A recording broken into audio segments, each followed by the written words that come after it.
I thought you were doing Lauryn Hill there. Oh. All right, all right, all right, all right, all right, all right. That works. Let's get ready to do the Three Dudes podcast. Three dudes plus one. 3 dudes for fun. Oh, three, what's up, bitch? What's up, bitches? What's up, motherfuckers? We have a guest host, which What's we up, rarely bitches? have. What's up, bitches? I am Tyler, and I'm hosting today. Thank you for hosting. God.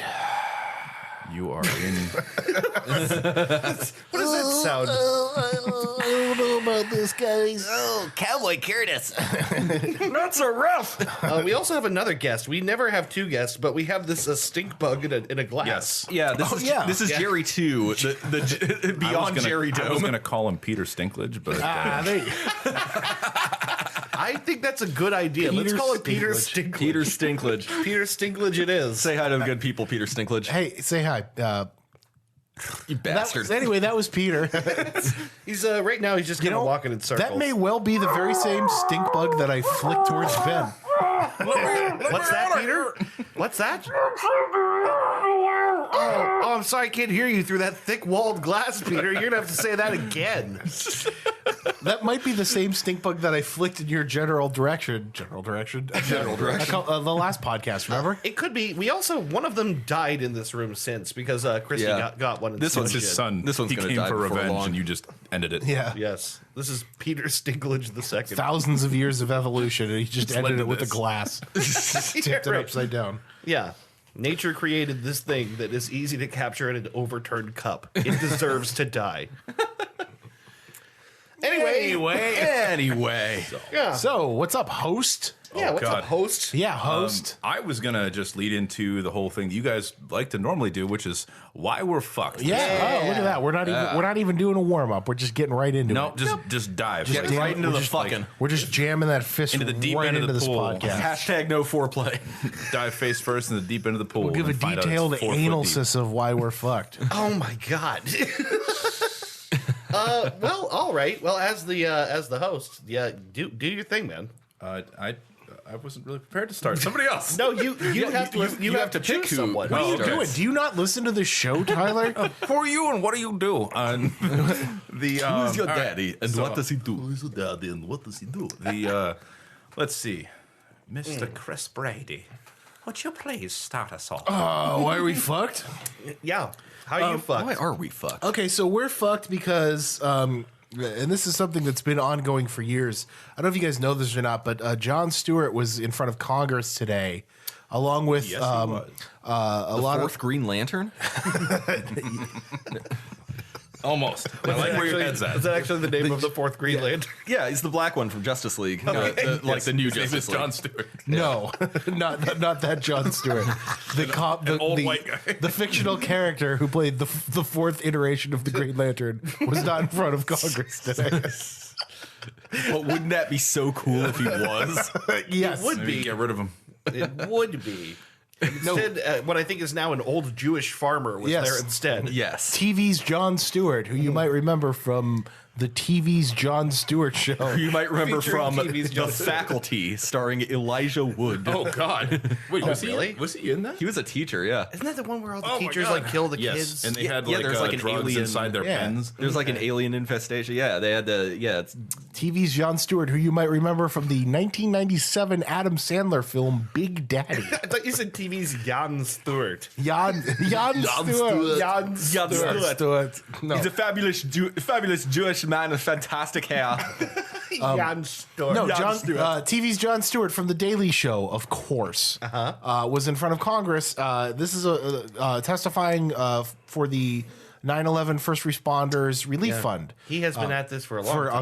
a very, very long time. I'm not even going to make a clap joke here. Yeah. Because he has been actively fighting for the 9/11 First Responders for a long time. And early recommendation, if you haven't watched it yet, you should go watch his testimony before Congress as he's fighting to extend the 9/11 Relief Fund beyond the 5 years. They're trying to cut it back. Which is insane to me. Yeah, I know. Yeah, the people who Basically, basically national disaster, and they don't deserve like, Yeah. the assistance. Yeah. Yeah. Yeah. So yeah, but this is not new. This isn't like a celebrity comes out of the woodwork to, you know what I mean? Yeah, right. Letting credence to this thing. This is something that Jon Stewart has basically actively been fighting for since he retired from the Daily Show. Yeah. And I think even before that. I think while he was at the Daily Show. Yeah, it's something he's been pretty passionate about, and he gave a very, very tear-jerking, impassioned speech before what was basically an empty congressional bench.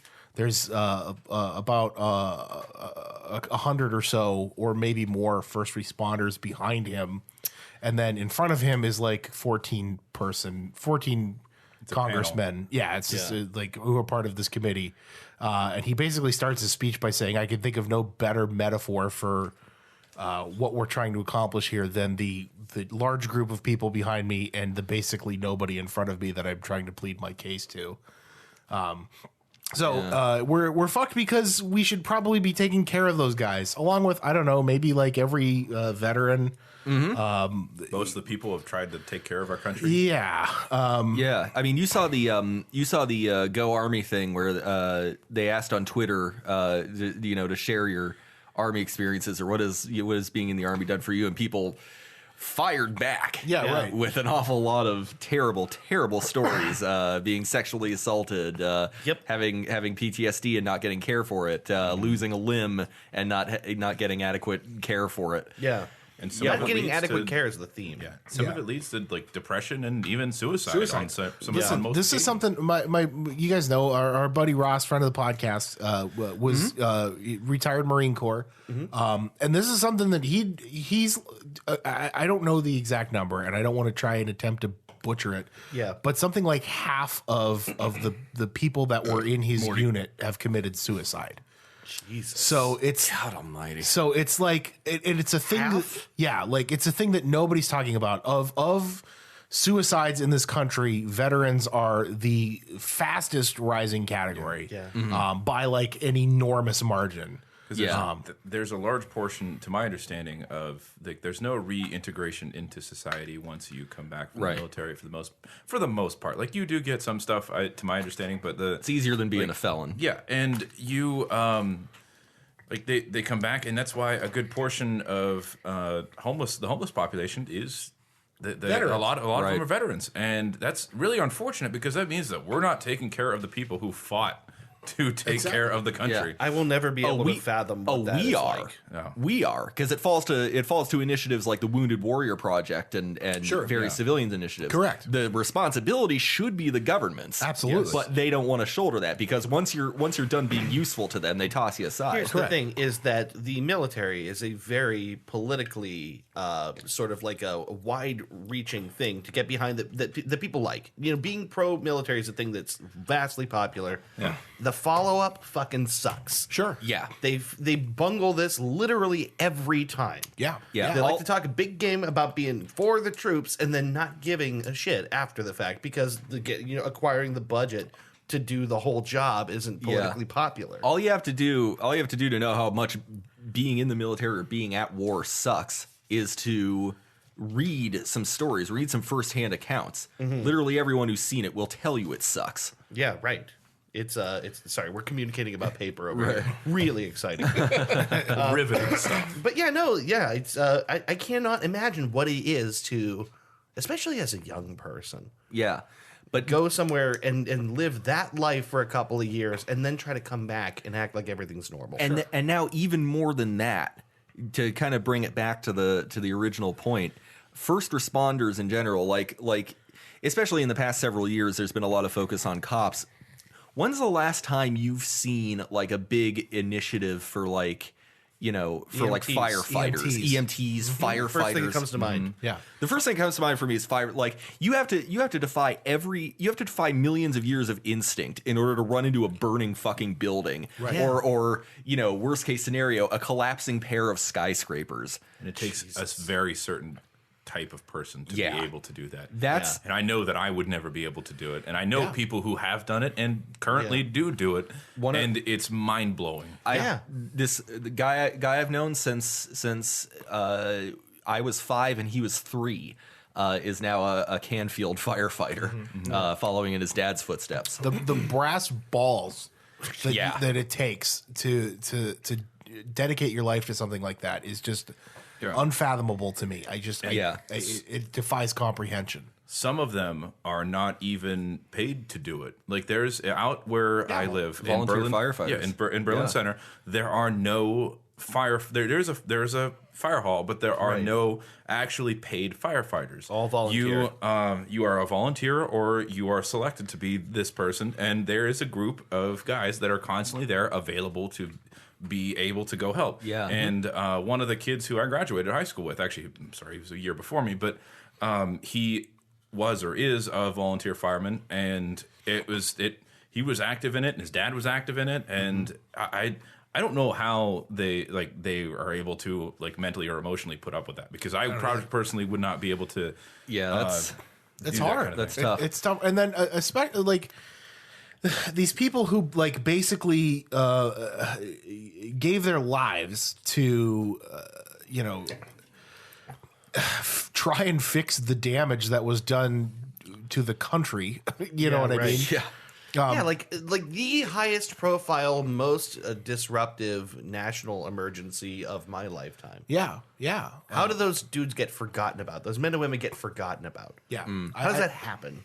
It's a money issue. Is the constant excuse? It's not popular to try and get more money out of people. Like that's the thing. Okay, and if I can be real specific, and maybe I'm just being an asshole here, but that's the fucking conservative thing of don't tax me. Well, this is what the taxes are supposed to be for. But then there are things like when it comes down to you are taxing the poor to death at certain points, and I'm not saying that we shouldn't tax people, because I think that you got to pay your taxes. Need to be appropriately dispersed. And I don't think that they are, because for the most part, and from my understanding, after working with a nonprofit organization for my internship, it seems like there's a massive pile of money that they put into the center, and they're like, okay, everybody fight for it. Whatever you take is yours. That's pretty much kind of what they put down. Yeah. And then it leaves very little for certain organizations that are trying to do really good things, and then some that have extra pull or extra power or are already pretty big, they get another big sum at the for their organization, and it's crazy, some of the stuff. And there's actually even now a new tax that's going to be coming out next year for gas. They're going to be adding on an extra tax for gas, and because gas prices need to go higher. Sure. And Well, we were talking. I was actually talking about that with Alvin. We haven't started any good wars lately. Yeah, I was talking about that with Alvin, and the thing is, the gas tax is supposed to go to fix the roads, and he made a really good point, which is I don't care if the roads actually get fixed. Do you know what I mean? I don't have a problem paying a little bit more if it means that the crumbling infrastructure in this country, which is rapidly falling apart. Oh yeah, we're in a huge fucking situation. In the next 20 years, we're going to start to see bridges crumble in this country. Already happening. Yeah, right. I don't have a problem as long as that gets fixed and it's not the funds aren't I'm aware of that. But do you know what I mean? That's the thing. As long as the funds aren't misappropriated, which we all know that they're going to be. Yeah. Right. Aside from that, if it actually if it's actually done correctly, I don't have a problem paying more. That's I don't have a problem. I want to feel good about it. I want to feel great about what my taxes are doing. That's not a crazy thing to want. No, it's really not. I want to feel really good about the fact that I'm paying into something good. I was really, really happy seeing that library going up on Mahoning. A year or two ago. yeah, the one that's actually not too far from here. The one that's over on Shenley. Yeah, it's not too far from the West Side This Bowl. is great. They got a 3D printer program. You can Do they really? You can rent It's a a 3D really printer by modern- the hour. That's cool. Yeah. I didn't know that. Yeah, but I was really it's happy to awesome. see it That go actually up makes me because I wanna was go like, there hell and yeah. rent a 3D printer. Yeah. Right? I mean, anything you can design, you can take that file there and print it. I have this thumb drive from www.baddragon.com. My favorite. Do tell, which model did you go with? I'm a Skyrim fan, so obviously the Parthenox. Parthenax Double-ended. the Parthenax penetrator. Oh god. This is a thing I didn't know existed until you guys told me, and I wish I had known. www.baddragon.com. Do not go there. No, Absolutely go there. do At not. least not in front of your kids. Do it in private. Unbelievable. But no, I just, like I said, early recommendation, go listen to Jon Stewart give his testimony. And actually, you know what? Moreover, because it's not just Jon Stewart who's there. There's first responders who were on the scene at 9/11. Yeah. Who are dying. Yeah. Who gave their testimony before this congressional committee of like nobody. Who are worth listening to too. And the thing is, it's not just him. You should listen to those guys as well. It's about 2 hours worth of testimony, and it's worth a watch. So, God, 2 decades later, these people still have to like go to Congress to beg to get taken care of. yeah, right. Yeah, and it gets pretty disgusting. So. Yeah, it is. That's maybe the first time in a long time that I've said a reason that we're fucked that didn't involve some stupid white guy first world problem It's that not like I they have. changed I the know recipe of my mine- sandwich, or like, or I couldn't get to work as fast as I wanted right. to. Or they're charging me more than $1 for a burger at McDonald's. Now that's serious. That is serious stuff. Yeah. McDoublewatch. Watch. I got hours on McDoublewatch. We could do I it all know. over again. So Which one of you would like to go next? No, Dave? that's not how that works. Okay, Tyler? Fine. I'm fucking it up. I'm so sorry. Tyler. I'm ruining everything. Eat the mic a bit, by the way. Just you don't have Okay. to just like Oh, yeah. not like that. Not like that. Not like that. Just, like stop. Don't do that. I wasn't sure if I should be this close. Or No, just like about half, like half a Yeah, foot or just something. like, yeah. put a fist between you and the microphone. yeah, just like slouch a bit in your seat. That puts you at the good Fist range. the microphone. Oh my god, dude! You have to neg the microphone no. first to lower its self worth. Piece of shit. No. So, Dude, sorry. I respect you, microphone. You're a kind of microphone that doesn't care about its appearance, and I really respect that a lot about you. That's is this one of those really positive shitty things like compliment. Rick and Morty episode? What's that? Is this one of those positive things like the positive reinforcement? Like that Rick and Morty episode? Negging is a No, pickup I artist. know what negging Oh, is, but you were trying to be positive. You're like, oh, no, you're good. I like a. Until he turned around and made it mean, yeah, subtly mean. yeah. Well, that's how you pick up. That's how you get women to like Right? you. Yes, as we all know. You insult them to their faces and assume they're too stupid to know that you're doing it. Those guys drive me bananas. I don't know how the people get away with that shit. I would. Be I do willing know to, because people are stupid as fuck, but I'd be willing to bet they catch a fist every now and then. oh, I'm sure. You know what? Yeah, I think most women just get uncomfortable, don't know what to do, and don't want a confrontation, so they just like politely go along with it and hope that the guy picks up that she's not interested. Yeah, right. But unfortunately, that's just the way things are. Anyway, Who is it? Who are you picking? Who are you picking? Win the game, boom. What? what? Waiters. I mean, I can go next. Go. All right. So, waiters. we're fucked Fishing because waiters. people don't know how to teach their goddamn kids to have some fucking manners. And Yes. Nowhere I is don't- that more apparent than in a bowling I alley. don't know. Oh, yes. And I don't know if I don't think Brady was there for this. I did relay this to him, and he knows probably where I'm going with this. This happened at work? Yes. Nice. This did happen at work. Oh, man. And Tales from the Best Buy. These two 8-year-old kids. I'm assuming they're 8 because they were just little. They were nowhere near 10 years old, probably. But they were going through the gaming department and the toys. There's a toy aisle, and then there's the Nintendo aisle, PlayStation, and then Xbox Is aisle. it toy aisle? Yes, Now? now they have a toy aisle because whenever Toys R Us closed, everybody picked up the slack of Toys R Us. Sure. So we have a whole aisle dedicated to that shit. And One aisle. They How were just sad. picking up a toy and be like, "This is really cool." Throw it on the floor. "This is really cool." Throw it on the floor. Just No. like picking up stuff and just going around. And then one of the guys called on the radio. They're like, "Hey, can someone go grab some of that stuff in the toy aisle?" And it's in front of my department, so I was like, "I got it. It's okay." And there were only 2 things in the aisle. So I went over and grabbed them, and I picked them up, and I walked around the corner, and then there's like 12 more things just scattered about as I turned the corner. I was like, "You've got to be fucking kidding me!" And these 2 kids are just running through, smashing stuff, like playing with things, No. and they're just running around and having fun. And I was like, "Where the hell are these kids' parents?" Would you ever, as a kid, have felt comfortable no. just setting shit on the floor as you went through? And it gets so much better. And I'm walking through, and this lady comes up to me, and I have like arms full of just cradling toys and stuffed animals and stuff that I've picked up at this point. And she goes, "Is there? Can I ask you a question?" And I was like, "Yeah, sure. What can I do for you?" Yeah. And she was like, she was looking for something specific in the store, and I pointed her in the right direction. I was like, "I'm sorry, are these your kids?" And she was like, "No, they're not mine, thank God." And so she just walks away, and then when another adult acknowledges it, you feel so good. Yeah, we we have a workstation right near there where there's just a computer, and one of the kids runs over and starts smacking on the keyboard, and he's just. And he's just the keyboard, yeah, our work keyboard. That he's just like smacking away on it, just hitting buttons and stuff. And I'm just like, oh my god. So, and I still have like this cradled full of stuff, and they're just back in the toy aisle now. Like we got to make a second circuit, dude. Oh. And no. So, and I stopped, and I was like, hey.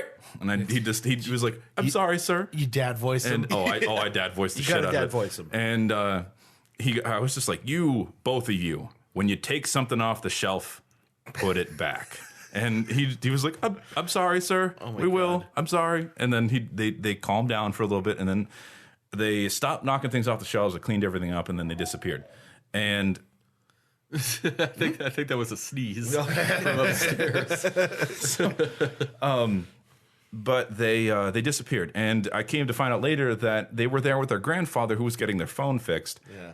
And whenever the grandfather was there, he left with one of the kids, left the other kid there because he fucking forgot about him. No, shut up. And then that's why you don't trust men with your kids. Don't let Grandpa take the kids anywhere or dad, for that matter. I was later told that one kid was sprinting down the parking lot to catch up with the car as they were starting to back out of the lot. That may not have been an accident.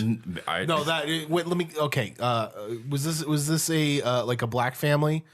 Yes, it was, and that actually plays into what happens. I was going to say because there's a little bit more to the story that I haven't. That's a classic because a white family. Oh, they're so cute. Oh, I see. This is the no nonsense. I will leave you. No, here. I'm going to fucking leave your ass here if you fuck around. That's what that's why I asked. That's like parenting judo. Yeah, right. Yeah, it got a little bit crazier because, and I witnessed probably the death of this child because they came back. Like, they weren't done. They came fucking back to the store. Yeah. And the kid, and by the way, before, when they were both there, both the children were asking, like, do you have Pokemon cards? Can I trade? Like, can you trade me Pokemon cards? I was like, dude, I'm at work. And also, no, my Pokemon cards are at home in the binder where they fucking should be. And right. You little animal. Yeah. He just pulls out this like stack of Pokemon cards, and I was like, third grader. It's like a rubber banded stack of cards. And what's wrong with you? This is actually kind of important. There was one like those mini packs that you get for like $3 at the store as a kid. Yeah. There was one mini pack of Pokemon cards, and I had it. Like, they asked me if we had more, and I said no. This is the only pack I have. Hung it back on the peg hook. I knew there was one because I looked up the inventory for it. And but you said no. No, I said this is the only one we got, and I hung it back up there because these kids aren't going to buy it. Yeah. And they left, and then the one of the two kids came back later on, and he was with either that same grandparent or but there was a mom and a dad with him, or the mom and the dad, or I don't know who. It's a man and a woman with the kid, and he came back into gaming. And he came over to me, and he specifically clarified that, like, excuse me, sir. And he was like, I'm sorry about earlier, but I don't want you to think I'm stealing or anything. These are all my Pokemon cards that I had. And I was like, okay, I didn't, but now I do. Now I do, right. And right. That's a guilty kid thing of like, they can't just do the crime. They have to like preemptively make sure you know they didn't do it. Right. And I just happened to be wandering around the store over into home theater, and that's where the parents were, and they were buying a TV. And I happened to walk back in the corner, and I was like, "Oh, it's truck night. Let's see what we got." And I'm walking past all the pallets, and I was like, "Oh, what's this? Oh, a fucking Pokemon wrapper, huh?" And like the wrapper for that mini pack, and I was like, "This had to be this kid." Fucking kid. And so I walked back over. Why didn't I do that as a kid? It's so easy. I know. Yeah, right. Well, I walked back over. I walked back over to the easy. kid, but no, this got really bad. I walked back over to the kid, and Shelly, who is one of the supervisors, was there. Oh yeah, she took no shit. And I would say she ain't taking shit from anybody. There's also these big boxes that we have, and it's a plastic cover, and you get like a foil card in the middle. There's actually like 2 or 3 foil cards in there, and they called out on the radio like, "Hey, I'm watching this kid, and I think he's trying to open up this box." And so she grabs she comes over, like grabs the box from him, like while he's like trying to like subtly do this. And he was actually trying to open it. And she goes, she snatches the box from his hand. She goes, "You were trying to open this, weren't you?" And he goes, No. And she goes, yeah, right. She goes, "Look up there." And she points up into the ceiling. And she goes, "See that little black circle right there, a little half sphere? That is a camera. And we were watching you do it. Now let's go see your parents." And she walked him over there and held the box in her hand. And she looks at him and she goes, "Excuse me, you two. I don't mean to interrupt, but I wanted to let you know that your son or your grandson here was trying to open this, and this is why it's ripped right now. And he was trying to take the card out of this." Yeah. And the child is currently on like a flow on a river, never to be seen again. Well, the look that she gave him was like when there are no people around. Oh yeah, you are going to die. Yeah. And oh my god, it was very satisfying to see. But it's just like You all know that look. Oh yeah. I know the look. Yes. They didn't really wait for people to not be around. Oh no, but, I wouldn't. My grandma wouldn't have done that either. I've never had kids, and I probably won't. But if I did, I feel like that's the opportunity you have to show those people. Oh no, I take this very seriously. Yeah. No, but there was a vacation that they were apparently taking based on what she started yelling. She started screaming at this kid, and there was a vacation that they were apparently planning to take this summer. He's not going. Guess who's going? Yeah. Who's not going? And, someone's going to be at home reading books. We thought that I didn't realize it was probably him with the wrapper until later, and then also we happened to be going through gaming to line everything up at the end of the night. Here he had actually opened another one and taken the foil card out of it. We just caught him before he finished the second one. We thought that was the first, and we're just like, oh, if he comes back in here, I'm gonna rip him to fucking pieces. Yeah. And this kid's not going on any vacations ever. He's not gonna have legs. Yeah. And so that's why we're fucked, because people don't know how to teach their kids to be reasonable human beings. You know what? It seems like they were trying. You know what? It sounds like I think he's going to learn his lesson. Yeah, that's the thing is. Oh, you fucking better. Yeah, right. You sort of sometimes you have no way to learn except that you fucked up, and you're going to be shown how hard you fucked up through blunt force emotional trauma, aggressive trauma. Yeah, I don't know. I think I've told the story on the podcast before. My grandmother once chased me down the street with a broom, with a flip flop, because I swore at her when I was 4 years old. That's old school. Yeah. I got whapped on the butt with the broom all the way down the street. My grandma's not spry. She was not, Yeah. But you learn. You learn your lesson. Sometimes you have to learn that way. After you get embarrassed in front of the neighbors. I don't know about any of the viewers. By a woman in no shoes. It's fucking hilarious. Actually, I don't know about any of the listeners, but did anyone ever get like that? You get the beating that you are expected to get, and then whenever you break down as a kid, it's like, I'll give you something more to cry about. You're gonna keep making noise. Like that kind of that was the shit that we got. Shit like that. I mean, honestly, I'm not an advocate for that shit, but I recognize it, and it's kind of on some level, it's like, what's worse? Yeah. It's a little bit cathartic. You know, like what is worse? Do you really want to raise your kid in a world where they don't perceive consequences to how they act? I'm not saying you got to beat the shit out of your kids, but you certainly have to scare your children. You have to scare your kids at some point. You gotta put the fear of God. You gotta remind them that authority exists for a reason, and that if you defy authority, there are consequences. Yeah. For me, those consequences only went as far as I'm going to go downstairs and tell your father, who is napping on the couch, and then he's going to come up here. Yeah, you don't want to deal with bad cop. You don't want to deal with The threat of dad was always imminent, and whenever that was given out. Yeah, it's over. Like, I remember one time I let it go so far as to her like going downstairs to wake my dad up, and I remember he came up to the second floor of the steps, and I was sitting on the couch, and he just gave me this look like, "Are you fucking kidding me?" And he didn't even have to do anything. I just got this look like, "Are you really want to do this right now?" You probably went down the hallway. Sorry. Went down the hallway spanking yourself and locked yourself in the bedroom. I'm so sorry. What did I tell you about slamming the doors? I am not. Yeah, we're no. Spanking yourself and shouting, "Daddy!" He didn't have to. Daddy, no! Oh, Daddy! What have I done? What gets better with age? Daddy's belt. Oh, fuck! That's Jesus. You're nasty. You ever see the one where it says "Forgive me, Father, for I have sinned" versus "Sorry, Daddy, I've been naughty"? Oh boy, that's amazing. Oh God. So,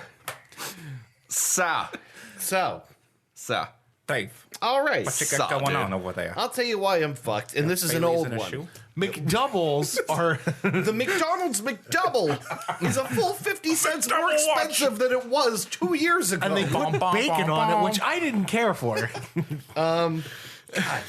The McDouble. If McDonald's can adjust for inflation and minimum wage can't, you know we live in a broken society. What are we talking about this lesser franchise for when we could be talking about how they ruined the chicken bacon and Swiss? The chicken, bacon, and Swiss. I could talk about that for days. I could talk about Panera killing off the Italian combo sandwich for days. What? They killed.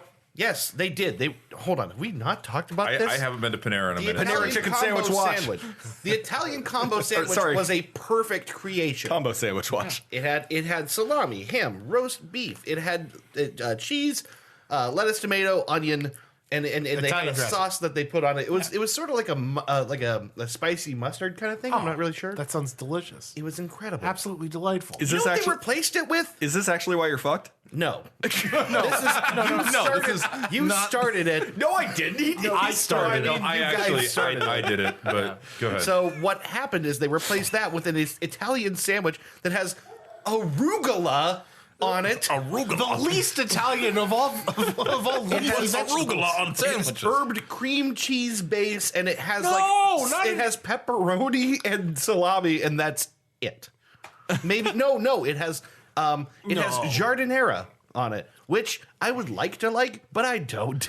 No, like the thing is, you don't just do. You got to have the ham on there to balance out the whole thing was The really so Italian. perfect. You can do like one of those. You can do like prosciutto. Yeah. You can do salami. You know what I mean? You want to know what took the Italian combo sandwich over the top? what? A single pepperoncini.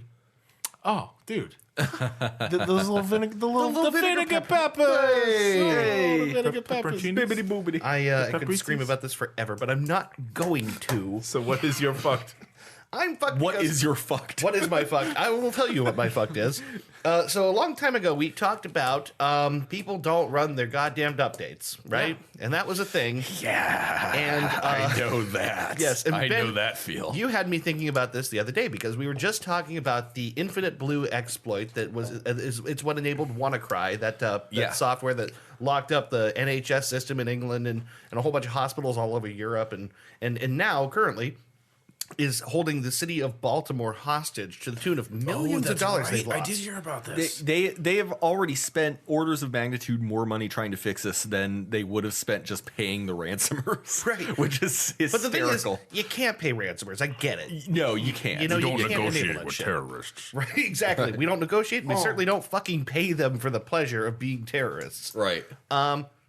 So, Although it must be really lucrative to be a terrorist. oh, it's gotta be so good. Yeah, they you make way more than I do. Like a cyber. Not like a terrorist, like a cyber terrorist. not like a bomb in hand. Oh, okay. Yeah, right. Not The like amount of people Not like, who are oh, I'm dumb gonna enough. blow up this Taco Bell. Like, why would you pick a Taco Bell? The amount of people though that are dumb enough to pay terrorists off, like, cyber terrorists, not Taco Bell terrorists, but the last time I blew up a Taco Bell was after their dollar menu. Hey, you know what I'm talking about? them Taco Bell terrorists, and so like the amount of people though, like especially in the elderly community that don't understand technology, like the amount of people that will pay off those individuals. They see that and they go, "Oh, I gotta pay a license. I don't know. Yeah, I have to pay a fee for this, or this in $2,000 in iTunes gift cards, which is not a thing anymore. But anyways, Yeah, I remember that. Yeah. Well, oh my god. So yeah, this is a scam that has been going for a long time. The WannaCry thing and the Infinite Blue exploit have been around a long time, and I've been saying for a while, you idiots, just update your computer. Right. The end. So recently, I decided to look into what Windows updates were installed on my PC to make sure I am compliant. Guess what? This guy hasn't had a Windows update since 2015. Oh no! Yup. So for the last Son of a bitch. year and a half, that WannaCry was well known, and that and even longer that Infinite Blue was a known exploit. I have been sitting around with a thumb up my asshole, not doing anything about it. Wow. How's that? That's about the equivalent of 2 thumbs. Then. Well, It's your whole hand. Two thumbs in the pooper. Dave Dragowski. you have been paying more attention to your PC ever since you discovered that you were using only one channel of your RAM. Yes, exactly. Well, not my RAM, my video card. Your video card. Yeah, Sorry. I had it in a 16 your PCI slot, but if you put this card in the other slot, The that they 32 provide, slot. right? So what it does Yeah. is it gives your video card access to all 16 channels, Correct. More bandwidth. which I haven't been doing for years. Hadn't since I That would built the thing. explain why the Bioshock Infinite playlist crashed so bad. Might have been Big part of it. oof. But can it run Crisis? I don't know. It can actually. probably I run think it can. Actually, I think it can. I think The oldest question. but it ran what it- Crisis 2 or whatever. What it can't do is make Crisis a good game. No, cannot. Crisis 2, on the other hand, was fantastic. Crisis Some is modern the first graphics Crisis- cards struggle to make Crisis a good game. Yeah, Crisis. The first Crisis blew. The second Crisis was amazing. So let me wrap up my why I'm fucked by saying this. One, I did 4 years of security updates. It was hundreds of megabytes. One. Entire hundreds of It was megabytes. 70 or 80 update. I'm not even kidding you. It was like an insane amount. I had to restart my computer 3 times because it would like install and then restart, and then I have to install more. But We have 4 surface patches for you. Cortana reactivates herself to say, "Are you fucking kidding me?" so I did all those updates, and also, and this is maybe sort of a side recommendation, I got rid of Bitdefender. I got rid of Bitdefender because I didn't like the way it was handling every website I attempted to visit. Oh, I love Bitdefender. It constantly blocked nearly everything I tried to access due to like a what you call it, a certificate issue. So it would say this site is deemed unsafe, and it's like, no, it isn't. This is a very well done. Even my if it is, bank. I trust it. Let me I've know. Let me never go. had that problem with Bitdefender. Something local to my machine. I don't understand. it. Okay. But either way, I couldn't fix it. So I removed Bitdefender. What I replaced it with was something called Windows Microsoft Security Essentials. Yeah. Yes. Yeah, Windows Which does- is a Win- lower end. Lower end, but doesn't it have still, a web still defender. does its job. Right. Yeah. I feel more comfortable You with don't need a web defender as long as you have an ad blocker and aren't stupid. it. 9 times out of 10. Like honestly, just a general security sweep kind of thing with like General WebRoot security sweep? General security I sweep. used to use AVG, So- but it took up too much memory. I used Bitdefender, but I had this issue. I switched to Security Essentials today. Well, As long, as, WebRoot's as good long as too. you don't use McAfee, you're okay. Yeah. So Honestly, I'm of the firm opinion that they build viruses to bother your computer. Yeah, so that- even John McAfee. knowing hates- John McAfee, he's like, ashamed of that's it. He not doesn't, beyond. He doesn't the want his question. name on it. He really doesn't. No. Yeah, Did no, he also at- get arrested recently? Yeah, that's true. I did. no. He came on Twitter and said Oh, I that thought you said wasn't me. true. I thought you asked me, didn't you get arrested recently? And I said, yeah, definitely. There was a rumor. probably. There was a rumor going. That's why I'm really fucked. I was arrested for trafficking heroin. No, good job. there was a rumor going around for a minute that he was in federal custody, but that turned out to not be true. He was actually just intentionally dropping off the radar and said as much on Twitter. But yeah, He pops up basically every month or so to remind you that he's running for president and you should buy cryptocurrency. and that he's also out of his fucking nut. Yeah. He shows up every once in a while to buy thousands of dollars of cocaine and hookers. And then go back to the small, basically military fortress he runs in South America. Correct. Which is a true story. Yeah. It's a true Company. story. Did an episode of Goose Chase His on it. pharmaceutical empire with his underage wife, live-in wife. So Many girlfriends. Many girlfriends. Several girlfriends. So, Ben, Oh, they also. I'm sorry. Before we go off of this, he had a poop fetish. They made it pretty clear. Wait, really? Yeah, he would like. How long have you He would been have eating his poop? girlfriend sit on this like hammock-like thing, and he cut out a hole where their butts were, and then he would like be no. under the hammock when they pooped. Fantastic. how long have you all Pretty been hot, eating right? poop? That's rad. John McAfee. Never. Having the balls to do the stuff that we all want to do. John McAfee is living his absolute best life. Mercenary poop fetishist computer programmer. Anyways, He's living I'm, a shitty life. I'm sorry to take away from what is Ben's why we're fucked. It's Ben. It's me. I'm fucked because I have a new addiction. It's an addiction I come back to every once in a while. Sitting under a hammock. Having strange South American women poop on me. I come back to it every once in a while when I'm down in South America. New independent movie, Being John McAfee. McAfee.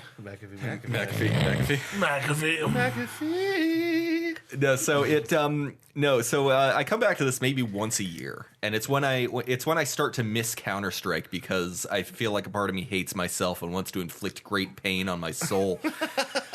Same. But when I do miss Counter-Strike, I try to stave off the addiction by going to the Steam forums. And specifically, there's a Steam forum devoted entirely to VAC, Valve Anti-Cheat. Oh, yeah. Which works by identifying known cheat signatures and flagging your account. And after a delay that is random in duration, it could be a couple days, it could be a week or two, it will ban you permanently with no recourse.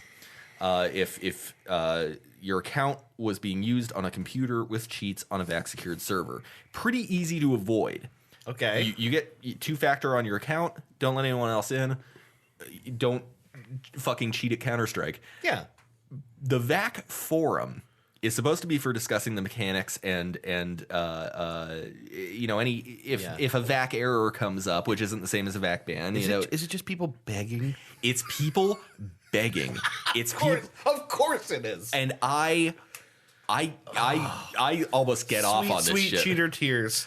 It's because Please let us do this. Please let us ruin your game. Yeah, because the thing is, only a handful of people, the very, very rare person who actually admits to having cheated, it's like you almost feel sorry for him. Yeah, right. But also VAC bans are permanent. It says so when you go to the server. This server is VAC secured. Cheating will result in a permanent ban. Is there any such thing as a known false positive? It is, and the system corrects for it. Why is the dog freaking out? Shut up, dog! God damn it! Sorry. There are false positives. They're exceedingly rare because, again, VAC detects known cheat signatures. In the very rare event that it's found to be a false positive, the system automatically reverses it in about a week. Okay. And then it's removed from your profile. VAC bans older than 7 years don't show up in your Steam profile, but they're there forever. Stays longer than a freaking credit score check. Like, what the hell? Yeah, right. Valve wants to bury you in this. If you get caught cheating, they will take it bury you. very seriously. They have a zero tolerance policy, and good for them because Counter-Strike is free to play now. Is it? Yeah. It is. Yeah, Counter-Strike. I have like Counter-Strike Go. Like, I have multiple versions, and I don't play it enough. If you bought CS:GO, you automatically have CS:GO Prime. Yes. And if you can still pay videos. You can still pay for the Prime version. The idea is that so like cheaters will be in the free version and legit players will be in the Prime version. Okay. Of course, people still cheat in Prime, so they also have a thing called Trust Factor, where the amount of effort required. Yeah, it's kind of ridiculous. Who wants to cheat at a game? Who wants to do that? Someone That's who's also someone fairly old too at this point. Someone with low self-esteem. I don't understand. I'm way more comfortable not playing than cheating to feel good about myself. Yeah, absolutely. Again, it's people with low self-esteem, and it's largely, I think, young people. I think it's also people from poorer parts of the world. A lot of people on the VAC ban forums who are begging to come back. A lot of them don't obviously speak English as their first language. Okay. But I love why. I love their tears anyway. What do you? I bathe in it. What do you suppose? What do you think the most common excuse is about why cheats are detected on someone's account? My account was hacked. Someone else was using my machine. Mm-hmm. Those are the two most common by far. Yeah. I let my friend use my account and he downloaded hacks, or my little brother got on when I didn't know, or right. I was running such and such program that has nothing to do. It doesn't hook into CS:GO at all. And I love watching it. And every time I hope against hope. And sometimes I get rewarded for it. That the person will just devolve and will start lashing out at everyone. because that's my favorite. It has to be great, like a full-on meltdown. A full-on meltdown. Oh, it has to be so good. Full-on like cussing, and all curse words on the Steam forums get censored out with hearts. Right. Full-on cussing and A paragraph of hearts. Yeah, accusing Valve of trying to extort money from them by forcing them to buy the game again, and which I've been on Steam for 15 years. I have the badge to prove it. Yeah. It's the easiest thing in the world to not get banned for cheating. Wait, so that's interesting. So if you trigger a VAC ban, your account, your Steam account, and You're all your marked. purchases. No. You can still play all your games. Okay. You can't play on any VAC secured servers. You can't rank up in CSGO because matchmaking is VAC secured by default. Okay. So anything you wanted to play multiplayer, if you already own it, you'd have to make a Essentially, new yes. account and buy it again. Doesn't that defeat the whole purpose of a competitive game? It does. I mean, why? It does, but So does doping in sports. I see. I disagree with that. I think you should let everybody dope in sports. Well, True story. Because you know what? those I'm people, not totally against that. because at least HGH, because those people need to fucking heal. Yeah. You know what I mean? Right. I mean, we just Flick that but the arm thing back is, into place. If you had say like something that enhanced not just your healing but your overall performance to a disgusting degree, you wouldn't really want everyone doing that, especially if it was dangerous to them. I'm talking about not like I'm talking about HGH. Right. The thing that the thing that will make your body heal in a freakish amount of time. Yeah. Because football players get fucked and they have no insurance. sure. The trouble is though that at the end of the day, if everyone's still on an even playing field, that's still a test of skill. Sure. If you bring aimbots or wall hacks into the equation, it's not a question of skill at that point. Yeah. It's not a question of who's better at the game. It's a question of who's using cheats. And The real thing is, if you want to cheat, have a fucking burner throwaway account you don't care about. If Right. if you lose your whole account, that's on you. you know what, there is a thing in CS:GO, hacker versus hacker servers. They're unsecured.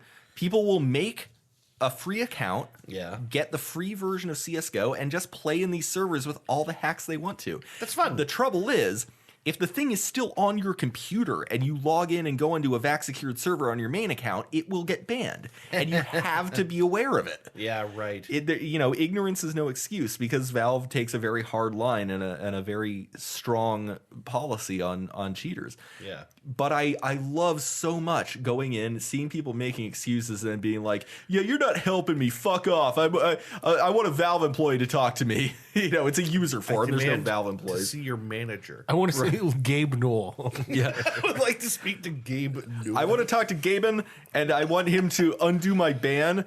It was my dog. I have worshipped Gaben for many years, and I demand the this hell. miracle. Yeah, so I'm fucked because this I want to addiction, speak to Gabe God.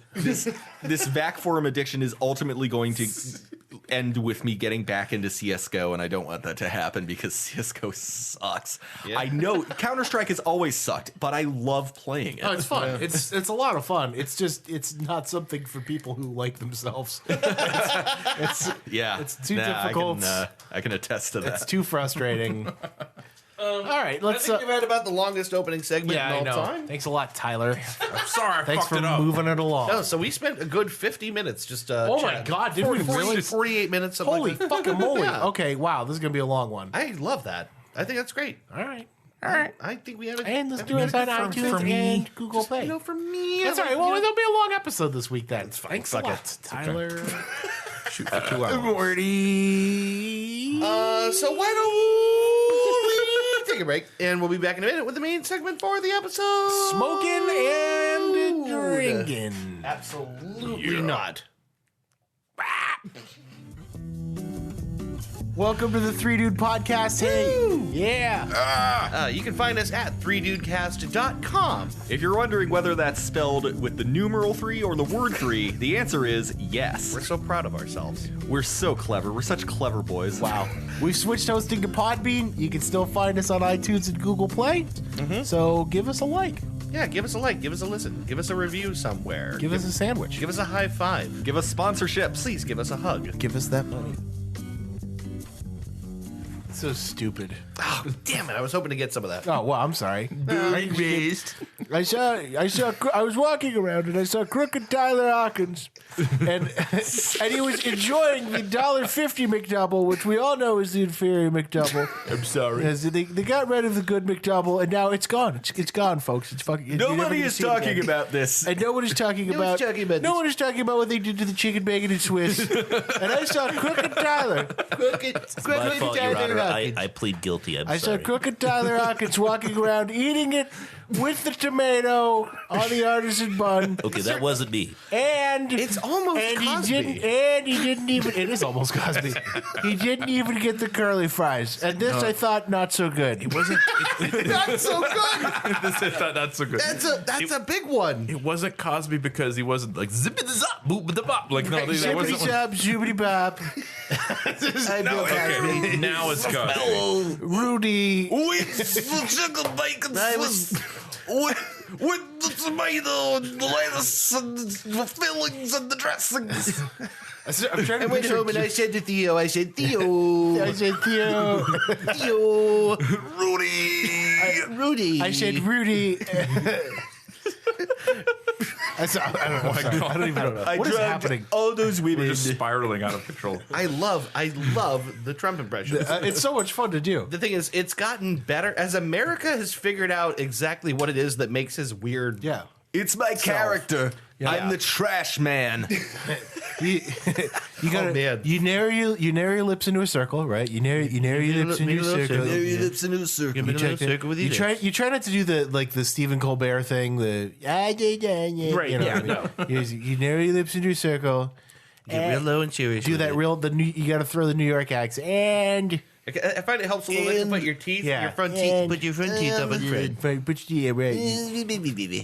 To give yourself an underbite a little bit whenever you do it. Slight underbite. Oh yeah, that helps. Slight I underbite. don't think I'm ever gonna get the Trump impression right. It's hard. It's a tough one. There's different have like it right either. whenever on a random side note for like voice work and stuff like that. Whenever you there are different ways to arch your mouth, which sounds really weird. Like you can arch the front and the back, and You mean like the upper palate? Like physically sort of flexing in the it. center between your row of teeth.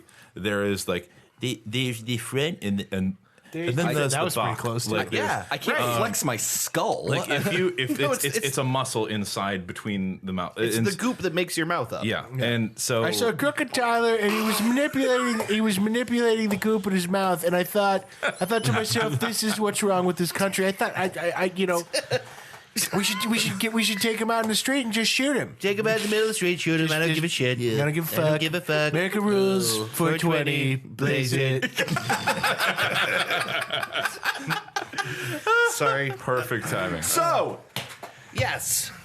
Well, don't look at me. You're hosting. What are you Oh doing? God! Oh no! my Oh, God. Jesus! There's narwhal here. Yeah, there's another Narwhals, one. narwhals swimming in the ocean, causing a commotion. And this, I think, Not so good. Not so good. These are some Almost said I'm bad smoking a narwhal. hombres. I'm drinking a narwhal. these bad hombres with a horn built into their head. I I think these are dangerous. I say lock him up, throw him away, put him in jail.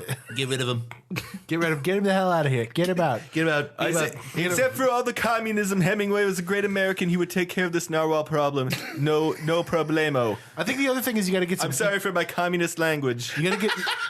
You got to work some spit in your mouth. You got to get real Keep clicky. your mouth a little bit moist. You get it nice, Yep. get it nice Really, and clicky. really lather it up. I was Keep it wondering. nice and moist in Yeah, there. you got to keep it damp. Yeah. Anyway, so what do you got there, So Postman? I unfortunately did not have a game to play. That's okay. Not a requirement. I did have a fairly brief random fact of the day, like a couple random facts actually. I would like to know what those are. Which does lead a little bit into the topic that I had Sweet. picked. Cool. So Before, I'm sorry. I know I just was a huge dick to you about. Jesus Christ! We're never gonna get there. No, I was just gonna say we are going to table the and Ben. I think at the end of this podcast, you should reveal what your debate topic is we are going to table the Three Dudes debate for the next time when I host when we don't have a guest. Sorry, I fucked it up. No, you didn't. No, No, Dave and I fucked it up. We didn't do a lick of research. I was told. There's been a lot of shit going on my end, and it's okay. it slipped my mind. The thing is, it's not going to require a ton of preparation. It's just the other people need to know what your topic is so they know how to kind of what they're getting into. Anticipate it. Right, Correct. right. Yeah. No. But go ahead, Tyler. I'm sorry. Okay, so it was like I had told you guys before, we were talking about the history like of video games and stuff like that. Like I'm a big fan of that the beginnings of it and where it came from. Do you guys know much about like the history of video games? Where it really started? I like to think I know a bit. I love where this is going, by the way. So Pong was the first popularized game. However, Atari's big hit. Pong was stolen. Yeah, well, they had tabletop. I did not know that. This was way before Pong, and I have to actually look up the year in a second here. But legends say there was a sport called tennis. Yes, and tennis is where I'm going, because Tennis for Two was the very first video game that had ever been created, and it was created out of sheer boredom. No way. Tennis for Two was made by William Higginbotham was his name, and he was a scientist who had actually, if I remember sounds correctly, like a scientist. He was a physicist, and it was made using an oscilloscope, like the ones that you see the waves on and everything. Really? That was all that it was used with, and That's crazy. It was made in 1958, and every week they would get together, him and a bunch of his friends in the area. They would get together as scientists, and they would show off their newest invention. Like they would just make stuff once a week. That's fucking rad. I'm not sure if you're being No, facetious. I'm not.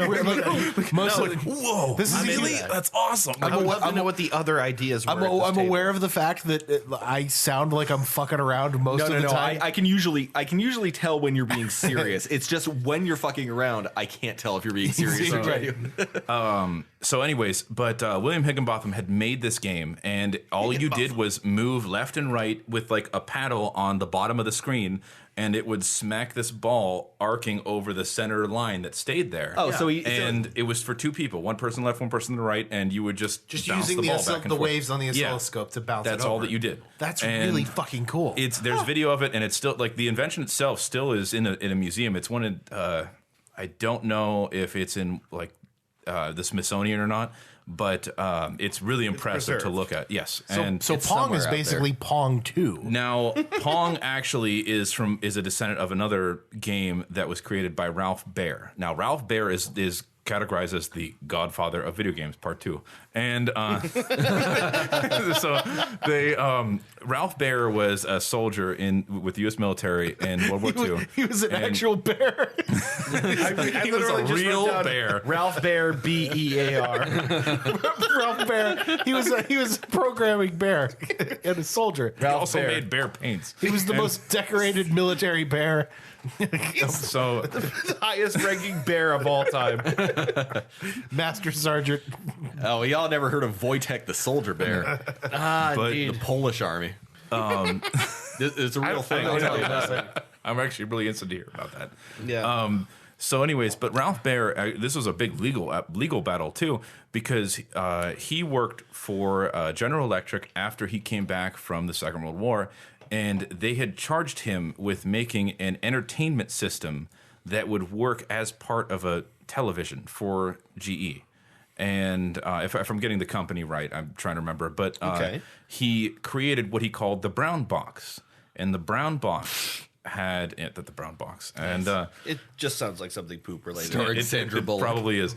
And so the Brown Box was what you had two dials, one that moved your rectangle up and down, and one that moved it from the left to the right. An Etch-a-Sketch. And it was essentially like, and it just drew the lines on the screen, and it was very, very simplistic. There was no limitations to the game, and you played ping pong. That was all that you did. And this was in the mid 60s, and this he had made this, and they looked at it and they were like, "This is useless to us. Why did you build this?" And he also made Simon Says, by the way, the game that Oh, really? like, he built that too. And Wow. So he built this, and he showed it to them, and they were like, "This is useless. Why did you even give this to us?" And so Are you fucking kidding? He kept notes of everything that he did. This was during when he left the company, he brought it to Magnavox, and he showed it to Magnavox. That's a name I haven't heard in a long time. I know, right? And I know, right? So they he showed it to them, and he wanted to make this into a system that people could appreciate from home. And the company that he'd worked for originally, when he built it, they didn't want him to take this with him, even though he had basically done it, and they told him this was useless, and he couldn't. They fought with him over this whole thing, and I don't remember exactly how he ended up winning this out, but they let him have the designs that he had made for the brown box. Okay. And when he brought it to Magnavox, they were demoing it to try and market this system. And Nolan Bushnell, who is the founder of Atari, if I get this all right, he went and saw this marketing design for Magnavox and was like, "I like this game. This is a cool game. I'm gonna go make this game." And, wow, great idea. Thanks. Yeah. Okay, thanks. Bye. And he designed Pong quicker than they did and put it into bars. And they put Pong into bars as like this curvy. I don't know if you've ever seen the original Pong design, but it was this curvy looking arcade system. It was not like an arcade one you see today. And the arcade system you really want to fuck, you know? Yeah, it's just very curvy. Had a real ass on it. Actually, an arcade system, you want to bend over your couch and slap with your belt. In part of that, bringing back Daddy's belt. Daddy's belt. In line with that sexism, That's sexism. they did come to find that women would hustle bars for Pong because women had better fine motor skills than men did. And I don't believe that. Hold on a minute. Wait, women are superior? No, it was one of the things that they had talked about was that women had better fine motor skills than men did when they would go to play this game, and they would think like, "Oh, I got this, it's okay." And whenever the ball's shooting across the screen really quick, like they would just have like that fine, like that, just little adjustment would be okay. Yeah, right. And they would win.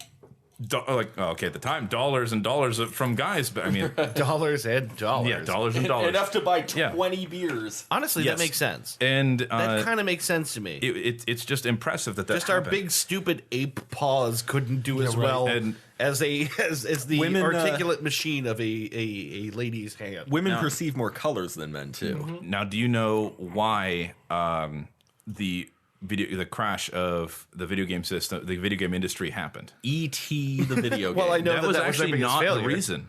That was one of the attributing factors, but that was not the catalyst that actually caused it. I feel like I remember. I can't remember, but there is one catalyst that actually caused the downfall of the industry, and it is a very small thing that no one thought about that Nintendo fixed, which is why they are the ones who kind of saved the industry and brought out the NES. If you ever had an NES, there was a gold sticker on every single cartridge. Yeah. Okay. And it was a certified copy from Nintendo. Now, prior to that, Atari had never done anything like that. So if you could make and market and manufacture Atari games that would fit into the Atari console, you're golden. Fine, go ahead. Do whatever you want.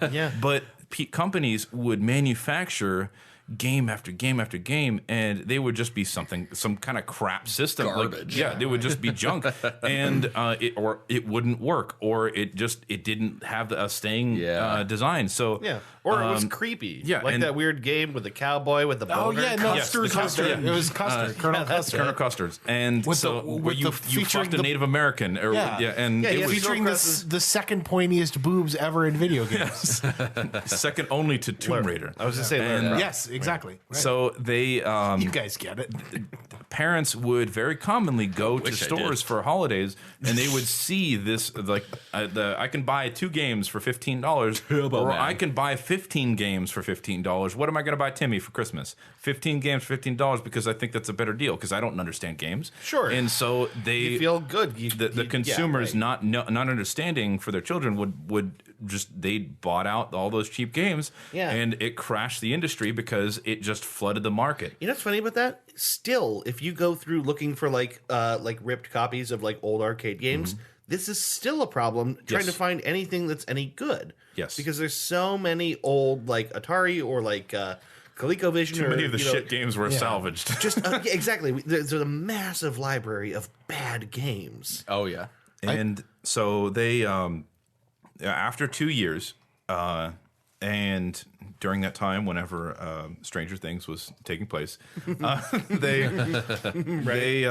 Dragon's Lair was one of the ones who was right at the end of the death of the industry. That's actually. the Ralph Bakshi game, and that was a phenomenal game. Yeah, that was. But Nintendo had designed a console that had a keyboard, it had joysticks, it had a light gun, it had all these things, and it looked like a PlayStation 2. Moving robot. It did. But prior to the moving robot, actually, it had all these different things, and it was sleek and black and modern, and it had a design that looked like Jamie Foxx. Yes, just like Jamie Foxx. And it had a design that actually looked very similar to the PlayStation 2, a lot of people said. And there's no photos of it at this point because it was just concept. But they were going to go unveil it in a week. And they showed it to marketers in the U.S. market, and they were like, this will not fly. You have to redesign it. You have a week. You have 7 days to remake this thing.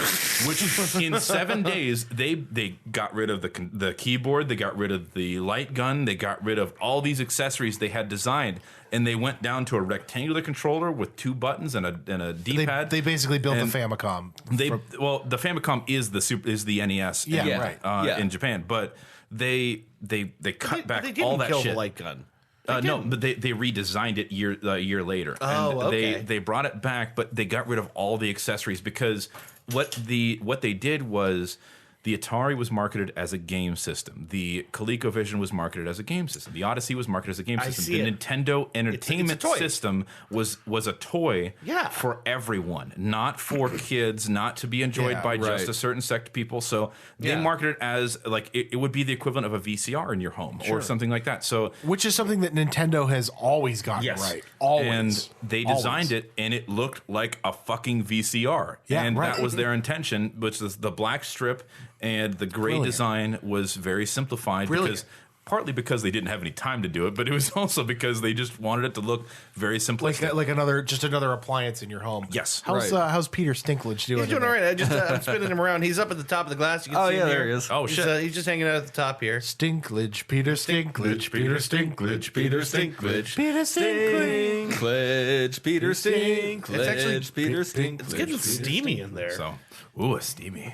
We need to get him a friend. Just give him a little bit of fresh air. You should put some beer in there. No, don't let him out. Okay. No, he's good. And sorry.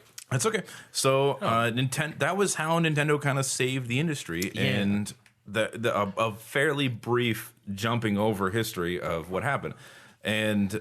And they dominated too. Yes. It's not just like they did a good job; they dominated. Yeah, right up until Sega started coming around. The block. Sega does what Nintendo don't.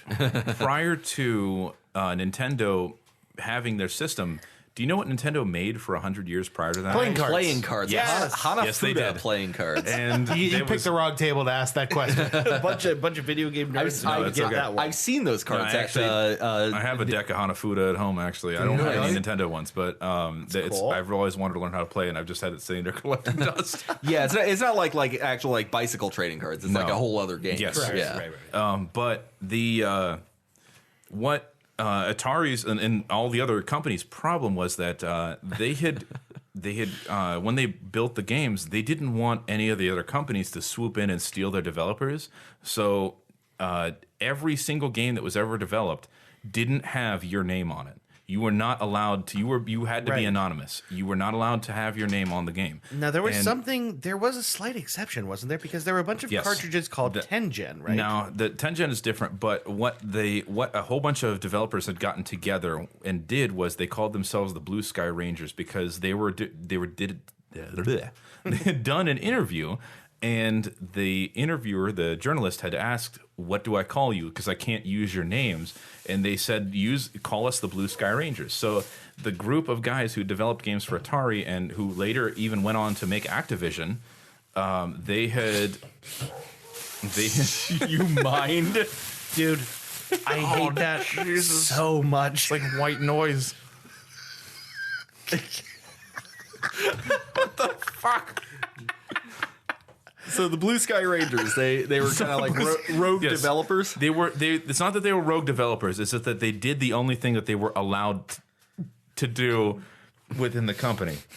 And so they gave themselves a name without actually giving themselves an individual group of names. But if you look online, you can find who the Blue Sky Rangers were. Okay. And now what did they make? Do you know? They made quite a like they were actually ultimately part of the ET thing, but we don't really talk about that. Sure, of course. But the ET thing was more of just a financial decision with Atari, and it wasn't the developers that did it. It was that like it was like the product development team and a rush job and like all these things that went normally 1 year was the turnaround time for a game to make sure it worked right. They tested it and then they sent it out to production. They went from deciding that they were going to do it to producing the game and releasing it within 6 months. Yeah. And September, I believe, was the release month that it happened in, and it was so bad. But it's bad enough that, as everyone probably knows, they buried a ton of copies in the desert. Yes, they did, and you can get them now. Someone found that fucking pile of games. Yeah, that was an urban legend until they dug it up. Atari never acknowledged it. They refused to. It was like Area 51 for fucking Atari. It's so embarrassing. And the thing is, you can actually buy those pieces. Yes. A piece of video game history. Yeah. IGN did a big spot whenever they uncovered the whole thing. And I kind of want one, honestly. I do too, yeah. Quite a few of the cartridges did survive, and they were playable. And which is the most impressive part. Yeah. But for whatever reason you would want to. Yes. And but whenever Nintendo came out, they made sure that their designers and everybody else that was part of the game design got credit for whatever they did, because they knew that, well, probably because they were under contract to stick with that company for a period of time. But they made sure that like these people worked hard on this. They deserve to get credit for it. So let's give them credit. Yeah. And that was honestly one of the more impressive things that the industry changed over time. And I'm glad that that's a thing now, because honestly, the amount of work that goes into those games is immense. And there is it's only gotten like astronomically larger. I don't remember his name, but he is it's a Japanese developer. He is well known for not taking any vacation time and working 7 days a week to produce the finishing product. I know and I cannot remember his name. Yeah. I think that's is he the Pokemon dude? You're not talking about Tajiri, are you? Satoshi Tajiri? I think that's his name. Yeah, because he's historically known for being a perfectionist. He's also historically known for his Asperger's. He is. He collected bugs as a kid. That's what inspired him. He's the Pokemon guy. Right? Pokemon, yeah. All right, so yes to he's the Pokemon. That's like, I know that sounds sarcastic. That's not sarcastic. He's he actually it's historically known for his Asperger's, and also for like creating one of the greatest games ever. Good job, Nintendo. Yeah, no, seriously. My favorite thing about Nintendo is that if you watch those guys, what? Sorry. If you watch those guys, there's never an interview with any head of Nintendo where they're not constantly smiling. Yeah. Number one, it's all because they're filthy fucking rich. But number two, it's because I'm convinced that those guys just live the dream life. They get to do what they get to like live their dream for a living, which is the coolest thing ever. The only But can you make it funner? Yeah, that's actually that's the big thing about Nintendo. And now there are companies that have been around since the NES that have really devolved into like, we need to make money and only money. And actually, the prime example, EA Arts. No, EA makes games, but they want to make sure that the game makes money. Konami is a company, a developer. Now, this is getting into like a bit of a spiral out of control with this one, because there's a lot of stuff that happened with this. I have to stop you because I feel like our topic is ahead of us here. Is this the topic? No, this isn't the topic. I feel like we're getting there. This is going to lead in. This is the last part I was going to talk about. Konami, they make pachinko machines, and they also make games. Yeah. And Konami is shitty game. Yes. But no, I mean, Konami is responsible for Metal Gear Solid Kojima series. is responsible. Hideo Kojima is responsible. Kojima is responsible. Yes, Kojima is responsible for Metal Gear Solid. Konami Company is responsible for publishing these games. I don't give them any credit for anything that Kojima has ever done. They had done they were part of the Metal Gear Solid series. They were part of the Castlevania series. They were part of quite a few different fighting games and a lot of really big hitters. Rocket Knight Adventures for the Sega Genesis. Since as of I believe 2014 or so, they decided that we don't care about games anymore. Even though a lot of our games, Castlevania, Metal Gear Solid, and all the others, didn't like. Even though those are industry hitters, we don't want to do that anymore. We want to only make pachinko machines because that's where we think that our best money is set. Y'all should have bought Metal Gear Survive. Yeah. Oh my god.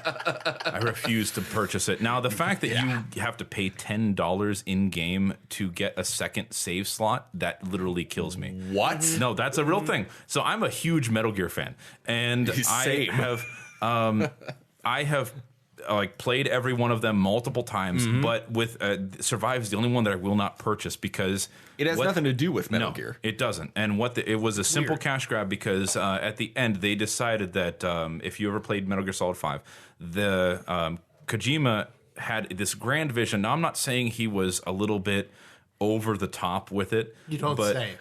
No, I mean every watchword. Every game is over the top, but this one was a little bit extensive, even for his standards. And you knew where it was going by the time you hit the end of that game. It's just I would have loved to have seen the final chapter and how it all came together. Which they told him he had spent $250 million on the game and in development. Now that was also I think because he had to pay fucking what's his name to play Snake. Kiefer Sutherland. But Kiefer Sutherland to play Snake and kept you waiting. Oh my god! And no one wanted him. Everybody wanted Hayter. Everybody wanted David Hayter to play Snake again. And but Big Boss doesn't sound like David Hayter. Now, but if you and I platinum the game, if you play the game to its completion and platinum it, there is an extra mission. You have to get all S rank on everything, and you have to do all the missions and get all the experience. It took a long time. Actually, it only took about 80 hours, but that's not the point. Only.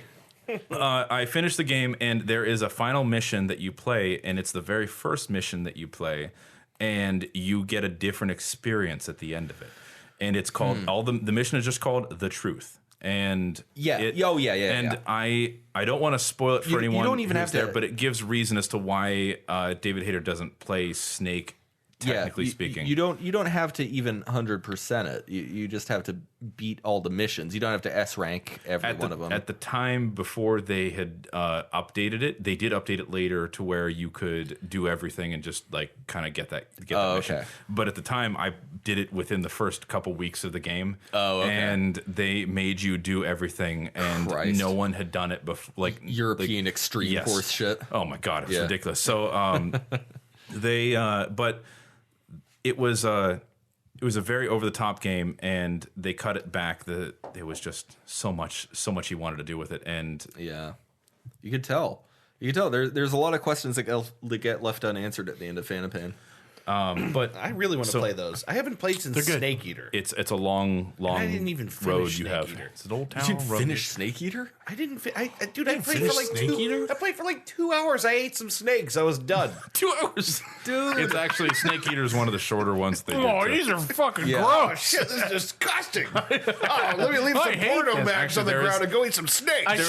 There is a scene in Snake Eater where he's just like, look, it was just this really weird, awkward David Hayter like eating the snake kind of thing. Yeah, but was that where he's grilling Snake over the fire and he was like, well, you could always eat me. Yeah, it was the weirdest, most awkward thing, and he just bites into the snake, and it was this terrible animation of him going, Yeah, seriously, I ate some snakes. I dropped some porno mags on the ground. Yep. I crawled around and got eaten by an mags. alligator. That was it. I just gave up. Do you not? I do not. So this topic of video games was what I was going to lead into the actual topic, which was as a child, what was your... It doesn't have to be one specifically, but what was your major game that you had a great experience with that really... Major games. And what was that one game or those games that really stood out to you as like, this is a defining point? And I could see like Ben is just literally... I fucking love this. But to have a conniption over here. I fucking love this.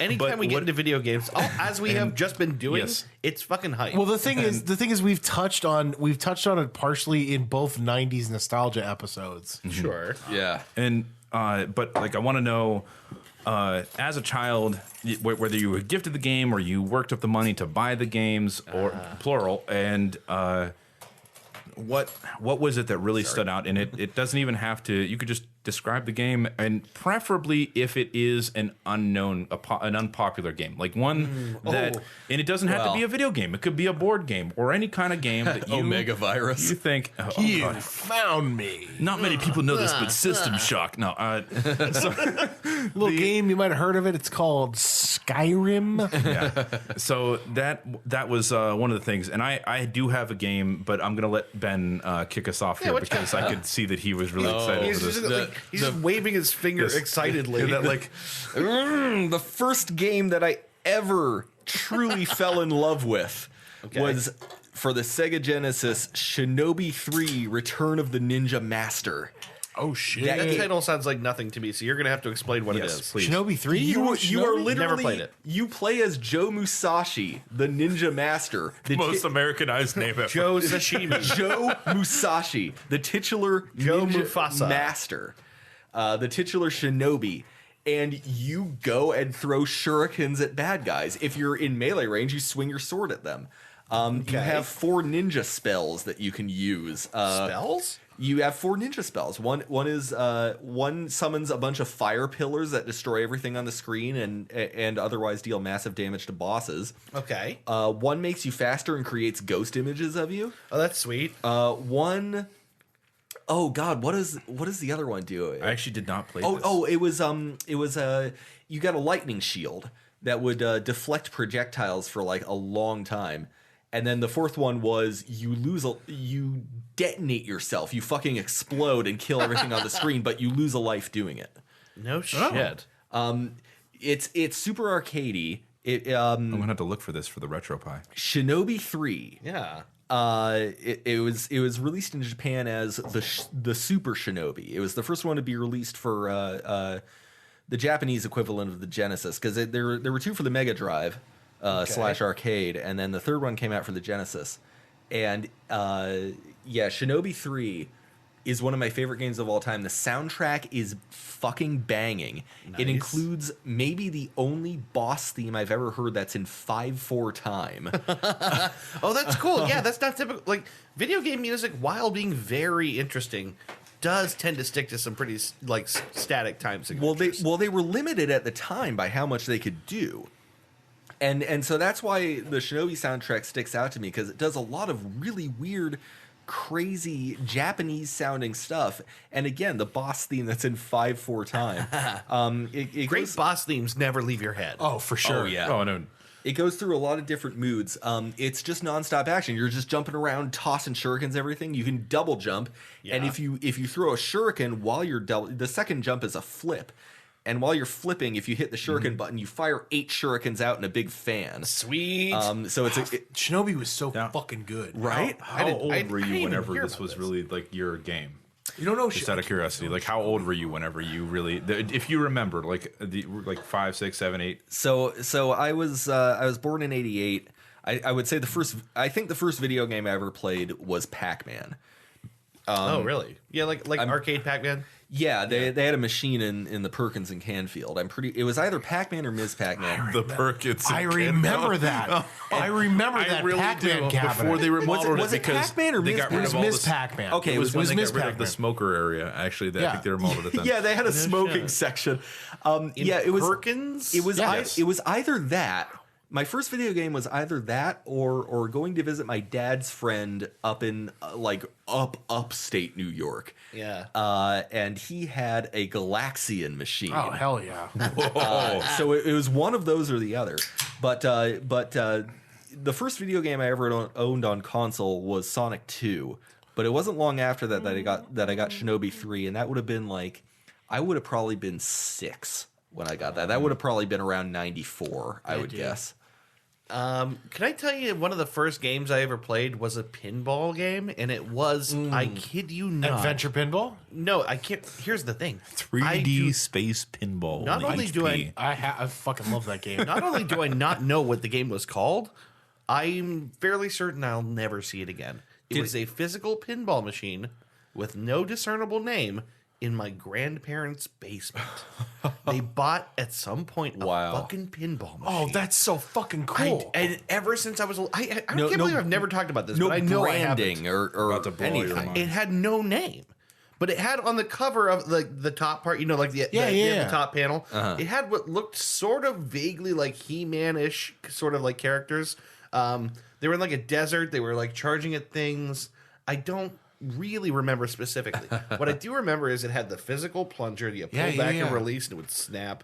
Yeah. And it had two tappity tap buttons on the side. The tappity tap right? buttons. And they controlled a total of like 4 arms, right? 4 paddles. The 2 up top and then the God damn it. You don't get to yell at me. How fucking dare you make noise on this podcast? How dare you? Literal monster. No. So there was at the top row of this pinball machine a series of like all this was physical. Like this is an old pinball machine where like everything was fucking physical. Yeah. If we broke it, my grandpa had to take it apart and stretch a rubber band over and then he would kill you. and then kill us.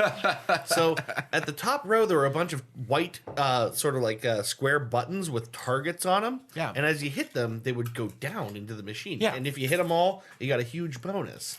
And this thing ticked up the score on rolling wheels. Oh, that's old school. Like, That is old. It's real. not, it was That's not. so fucking rad. It was not an electronic Not a pinball digital machine. display or anything. No. It was all old. It was also 2-player. So me and my brother, me and my brother could have separate scores just and to be compete. alive. I wish just to be now. Let me tell you, the saddest thing about this story is that years I ago know they what sold happened. it. No. And I have no idea where it went. And if I ever find it again, I will spend a fortune to get it. I'll help you. I'm telling you, to get it in my fucking house. We will build it. I assure you, we will. If you can We have track the this machine technology. down, I will help you buy it. I probably won't ever see it again. But If you do, I'll help you buy it. we will build it. And you will Can't- come. There at this point.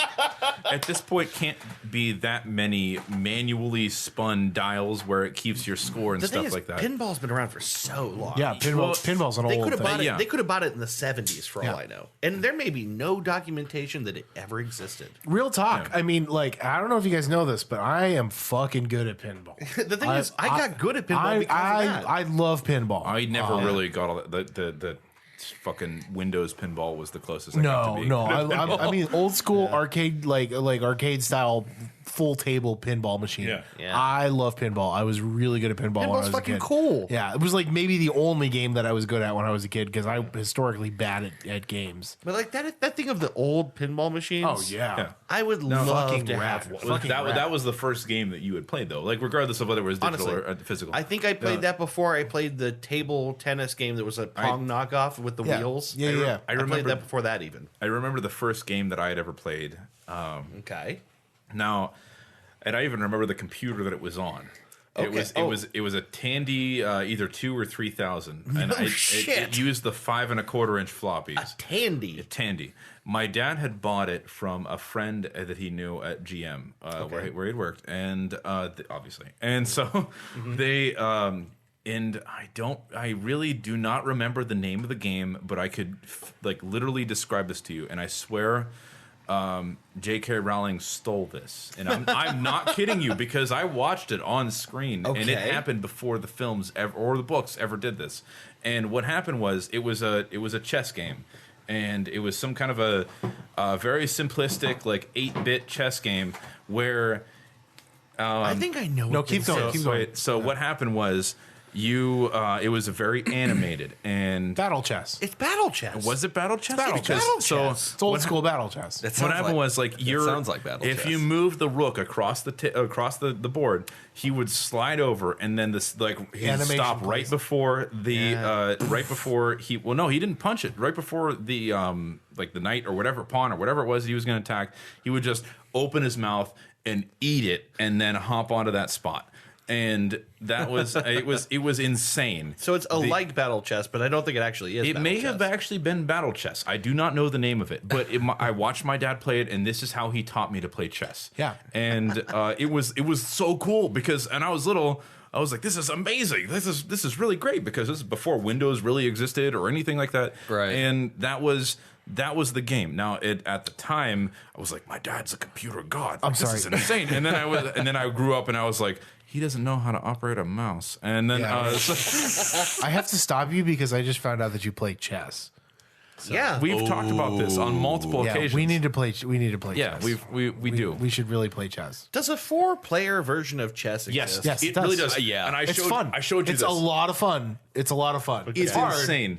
It basically would be like how we're sitting right now. So myself and Brady would be set up as a chessboard, and you two would be set up as a chessboard. And then there's another board in the middle. Yes, right. And every man for himself. Yeah, it's a lot. It's a lot of fun. I have a photo of it. I want to play chess 960 with someone sometime. I will absolutely play chess 960 with you. Anything to don't know what avoid chess opening 960 is. theory. Also known as Fisher Random Chess. Yeah, the backmost rank is randomized. Correct. Yeah. Everything else is the same, but the backmost rank is randomized. A game designed by Bobby Fischer in order to make chess more interesting because in order to kill opening theory. Correct. Yeah. Right. In order to kill opening theory. Opening because theory is objectively the least fun part of chess because it's only about knowing the sequence of moves. Right. Correct. Chess 4. They literally call reckoning. it chess 4. Yeah. Okay. Oh, that reminds me. Do you guys remember Foursquare when you were kids? Of course, I remember. Yeah. I don't remember how it's played, but I remember the big 4 squares. I'm just disappointed I never bought that game. By the way, It's like four-way tennis in a way. Yeah. I'm sorry. I have to. As soon as you're done, I have to talk about my favorite game. I guess I'm done. No. You're okay. I do remember Please Foursquare. remind me how it's played. I just want to know that before you move on. It's just like 4-player chess. You have to. There was the Jack, Queen, King, and Ace. Yeah. And you rotate it out. If someone got out, everyone else moved up a rank, and someone in the line came in. And it was basically like you played with a dodgeball. There were special rules like you have to declare a cherry bomb before you do it, where you bring the thing up overhead and slam it down in the other person's square. Right. every but school do they have to had catch these it? 4 squares that you like multiples Yeah. of them, and ours did. And I didn't mean to interrupt you, but like it just Well, no one ever played it. What was cool about my driveway Foursquare. growing up was we had concrete slabs that were definitely segmented, and they were the perfect size for Foursquare. So we'd play my driveway a lot. Yeah. We didn't have to draw I lines or love anything. Foursquare. It was just always there. Alec and I used to play all the time with the neighborhood kids. It was fun. But anyway, No, I'm sorry. I feel like I'm going to be the odd man out here because my first experience with games, I'm guessing the topic at large is like broader games in general. Yeah, right? he It said does as not much. have to be specifically He said video as much. games. Games it's that, just like, that I made know it- that a lot of us relate to video gamers. games, and we are gamers concurrently. So We were like, born at the right time Yeah. where video games came to us very Yeah. early. The thing is, I wasn't aware of the fact that video games I'm weird in the sense that I wasn't even aware of the fact that video games existed until I was like 4 or 5 years old. Wow, that's weird. you poor child. No, it was just like I never had Mongrel. we never had a gaming system. Goddamn But I troglodyte. remember when I was 2 years old, 2, 3, my grandmother taking me into her. I remember my first drink, We were too. sitting on her bed, and she grabbed a deck of cards, and she's like, "Here, you want to learn something?" Because I used to spend my days at my grandmother's house. She was retired at that point, and my mom and dad would go to work, and mom would pick me up after work. And we were just sitting around bored one day, and like I couldn't figure out what I wanted to do, and she's like, "Hey, you want to learn something?" And she took me into like we were sitting cross-legged on her bed, and she showed me how to play blackjack. yeah, She taught me how to play. Best grandma ever teach a 2-year-old to play blackjack. She taught me blackjack, which when you're a kid, you're a sponge. So I was like, I got it, like right away. Oh, yeah. And then she taught me how to play poker. Like I learned how to play poker and blackjack in the span My grandma teach me of that like shit. an hour. I got solitaire and hearts. I figured out, but like it was just amazing. Like she sat me down and she's like, okay, so this is how you play. She just taught me all these card games, just kind of sitting there. And I remember my mom, when she came to pick me up that day, we were still sitting in the bedroom and we were playing blackjack with each other. And she's like, what's going on in here? And Grandma's like, oh, I was just showing him some card games. And I'm playing 21. I'm showing you, kid, how to hustle. Right. Well, then that was the thing. So, like, I didn't know about video games when I was a kid. I didn't win money. I didn't really have any, like, that exposure to the electronic thing like everybody else did. But, like, when I was very, very, very little, my family would sit around the table and play penny ante poker. They would get all their change out and they would sit there and play cards from like I don't know, 6 p.m. until midnight or 11:30. Yeah. And we would just play poker all night long. And I was little. Fucking great. And I wish my family did that. Yeah, right. And that was the thing. And the rule was you always had to bring your own money, and that was I wasn't excluded from that. I had my own change and stuff. Piggy bank. Right. Yep. You have to earn your money. I remember my aunt telling me, like, she loaned me like $1 in pennies, and she's like, now I'll give this to you, but you got to give it back to me because this is how we, you know what I mean? Yeah. You have to earn your place at the table. We do it. So, but I would play cards with my family at like a very, very young age. And it would just be like my aunt, my uncle, my mom, my dad, That's sometimes my grandma, my grandpa, and we would just sit around and like play I learned all these card games when I was like really, really little.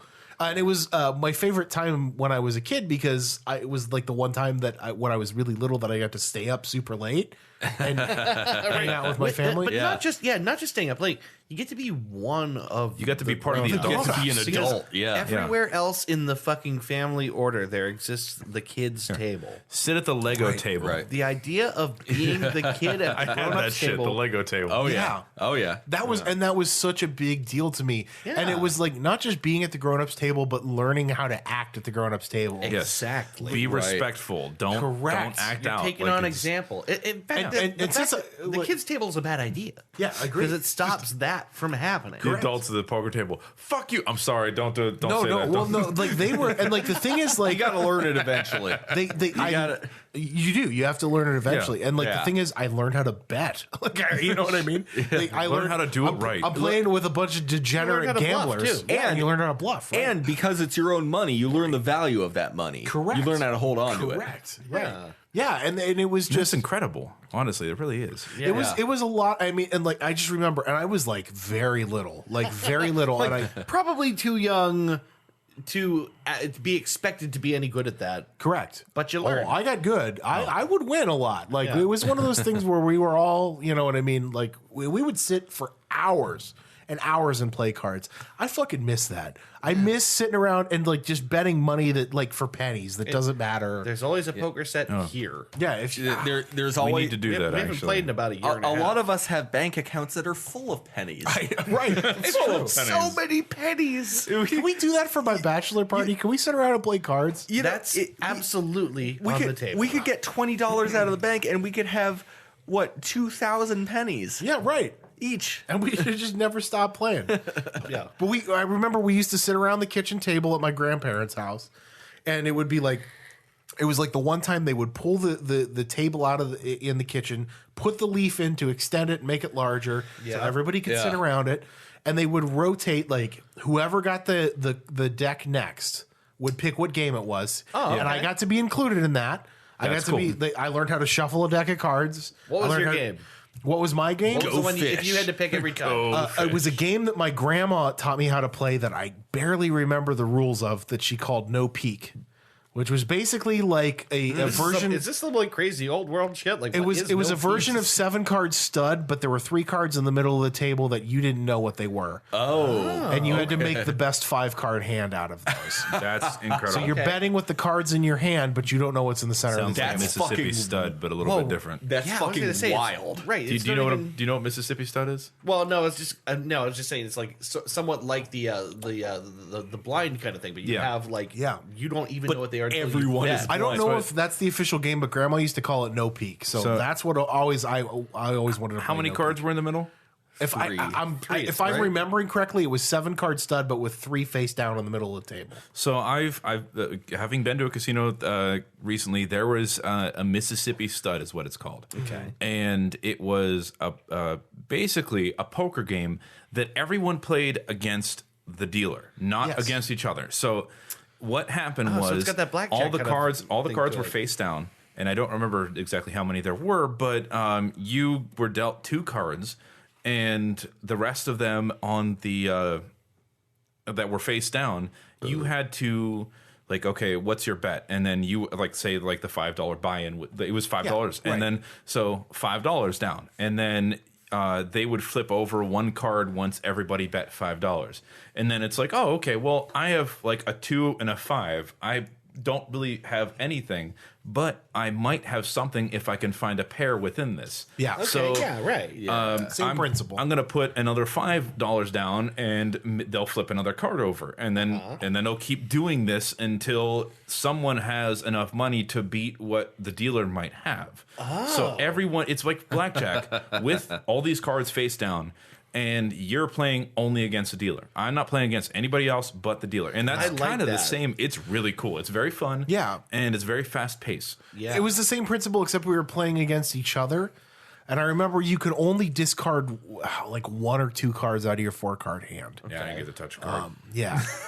So it's basically Texas Hold'em, except no one knows what's in the middle, and you're betting on what's in the middle rather than You're betting before they flip, right? You get the 4 cards, and then I'm trying to remember. I'm going to have to ask my mom. If it's called and see no if she peek, I have to assume you put your bet down, then Before they you know. flip, then nothing else. But you would do like you would do 2 rounds of betting, one before you got to use your discards, and then one after. there's always got to be an ante. And then they flip the cards. yeah. So you have to make your best hand with what you've got. That sounds good. It was fun. Yeah, it was a that lot sounds of like a fun. lot of It fun. does rely on some basic probabilities and all that. I wish I remembered how to play.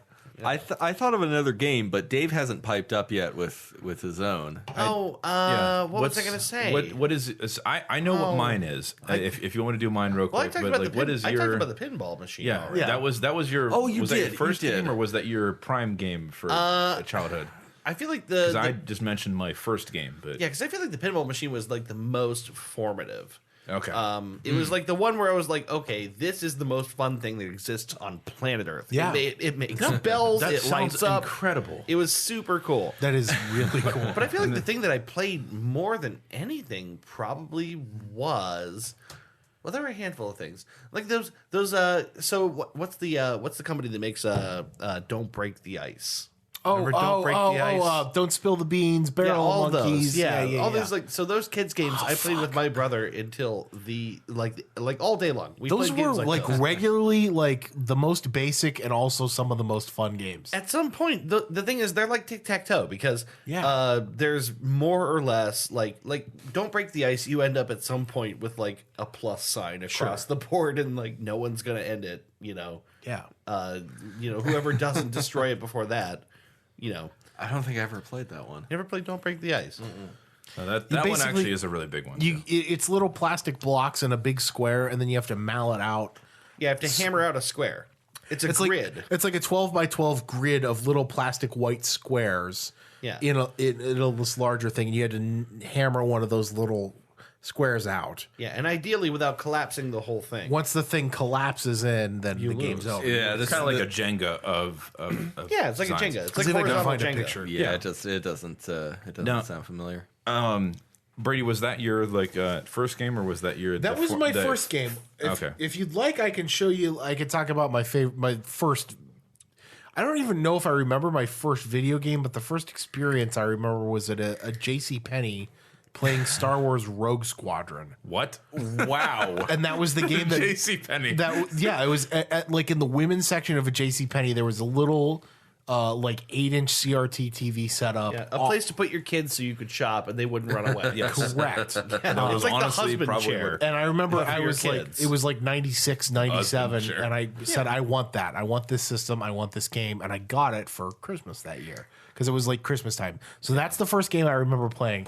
I remember crashing into a hole in the desert in the first level of Rogue Squadron about 1,000 times. Is it the so the first mission of that was like you're in the sandy Mos desert. Eisley, You've yeah. got Yeah, Mos AT-ATs running around. You got to wrap their legs up and shit, right? No, that was Empire Strikes Back. That was a bit of a that's different later. one. Yeah, no, that No. no. You're thinking of Rogue Squadron, right? You're thinking of Rogue Squadron. You're thinking of the was a later- Corellia level, where That they wasn't the first one though. that was the first one. Oh, so it was a later level that you're thinking of then? No, I I'm don't thinking of know one of the personally, Sands. but I'm just. Well, no, I'm Corellia adding wasn't on the to first Ben. level. The first level was the Death Star run, I thought. And then like the second level is Corellia, and they had AT-ATs, and you had to wrap up their legs with the. Maybe it was. Incidentally, this is Don't Break the Ice. Oh yeah, I know that. I've never played it though. I actually do want to share my formal game for my childhood. Okay. Now this is a game that I don't think really as many people know. It was a PlayStation 1 game. I spent a lot of hours playing this, and it was called Legend of Legia. Now, Never heard of it. It sounds familiar. It kind of comes across initially as a Final Fantasy clone, but it was one of the first and only games that I've ever seen to do this, where your decisions, like your attacks, it was up, down, left, and right were your attacks. Now, your what you did was you could automatically just like go ahead, just go, dude, like go attack whatever you want. I know this and game. it would autofill your attack system. Now the higher level you are, the more attack space you had to fill up, down, left, and right. Now certain combos unlocked certain attacks, like Fire Blast or different things like that. Now normally, and at that time, whenever Final Fantasy was very big, this came out in like 98 or 99, towards the end of the PlayStation 1.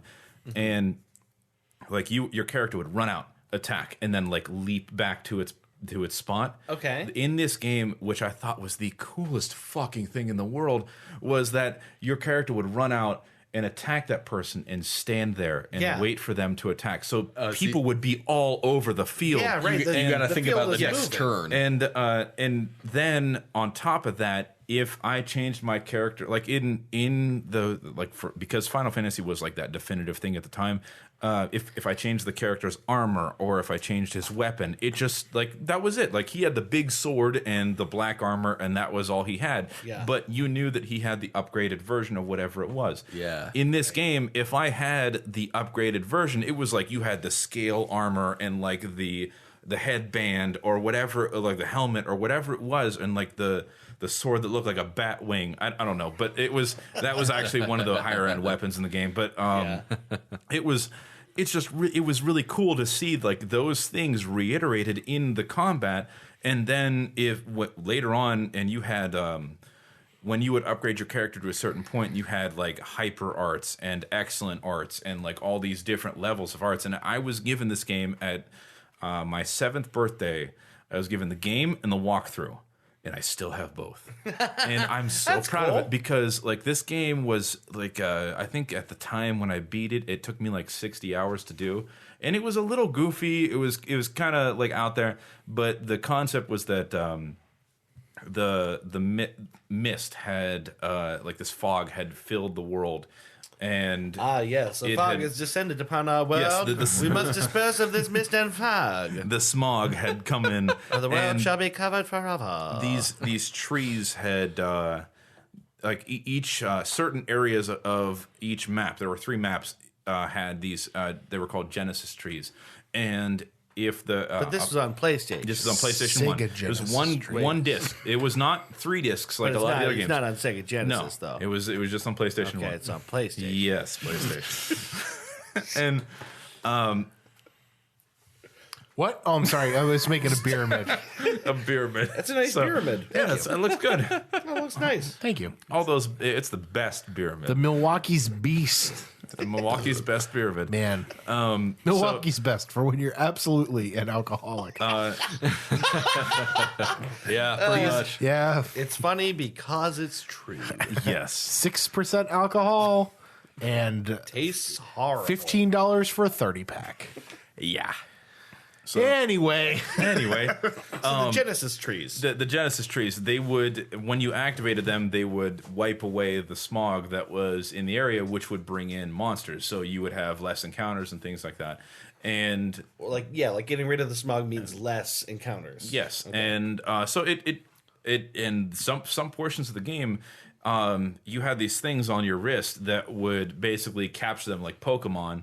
And you could use those monsters, and not all the time. It was random actions where it would just happen to like you've absorbed this chain link monster or whatever it was, and you could use them as like one of their main attacks. It would just like Gemu used Fire Blast or whatever it was, and then you would absorb that Gemu, whatever it was called, and it would just be like, okay, you submitted it out to you just used Fire Blast, or this Scyther-looking thing from Pokemon would show up and use like Wind Sizer or something like that, and so there were all these different Pokemon. Oh my god, Pokemon! There were all these different monsters. Pokemon Red. There were all these different monsters that would show up and have like different effects, and also if your character was afflicted with like curse or poison or something like that, not only would it affect your health, but also if you had like the up, down, left, and right movements. Let's say his left arm is now afflicted with curse. You only get up, down, right. You don't get left anymore. Oh, that's way ahead of its time. It was super, super complex, and it was very, very interesting. And I'm so happy that I still have this game, like, and everything with it. And it was very interesting and very futuristic. What like this? I'm sorry, I didn't mean to cut you off there. Go ahead. No, I was gonna say, I had thought of another formative game.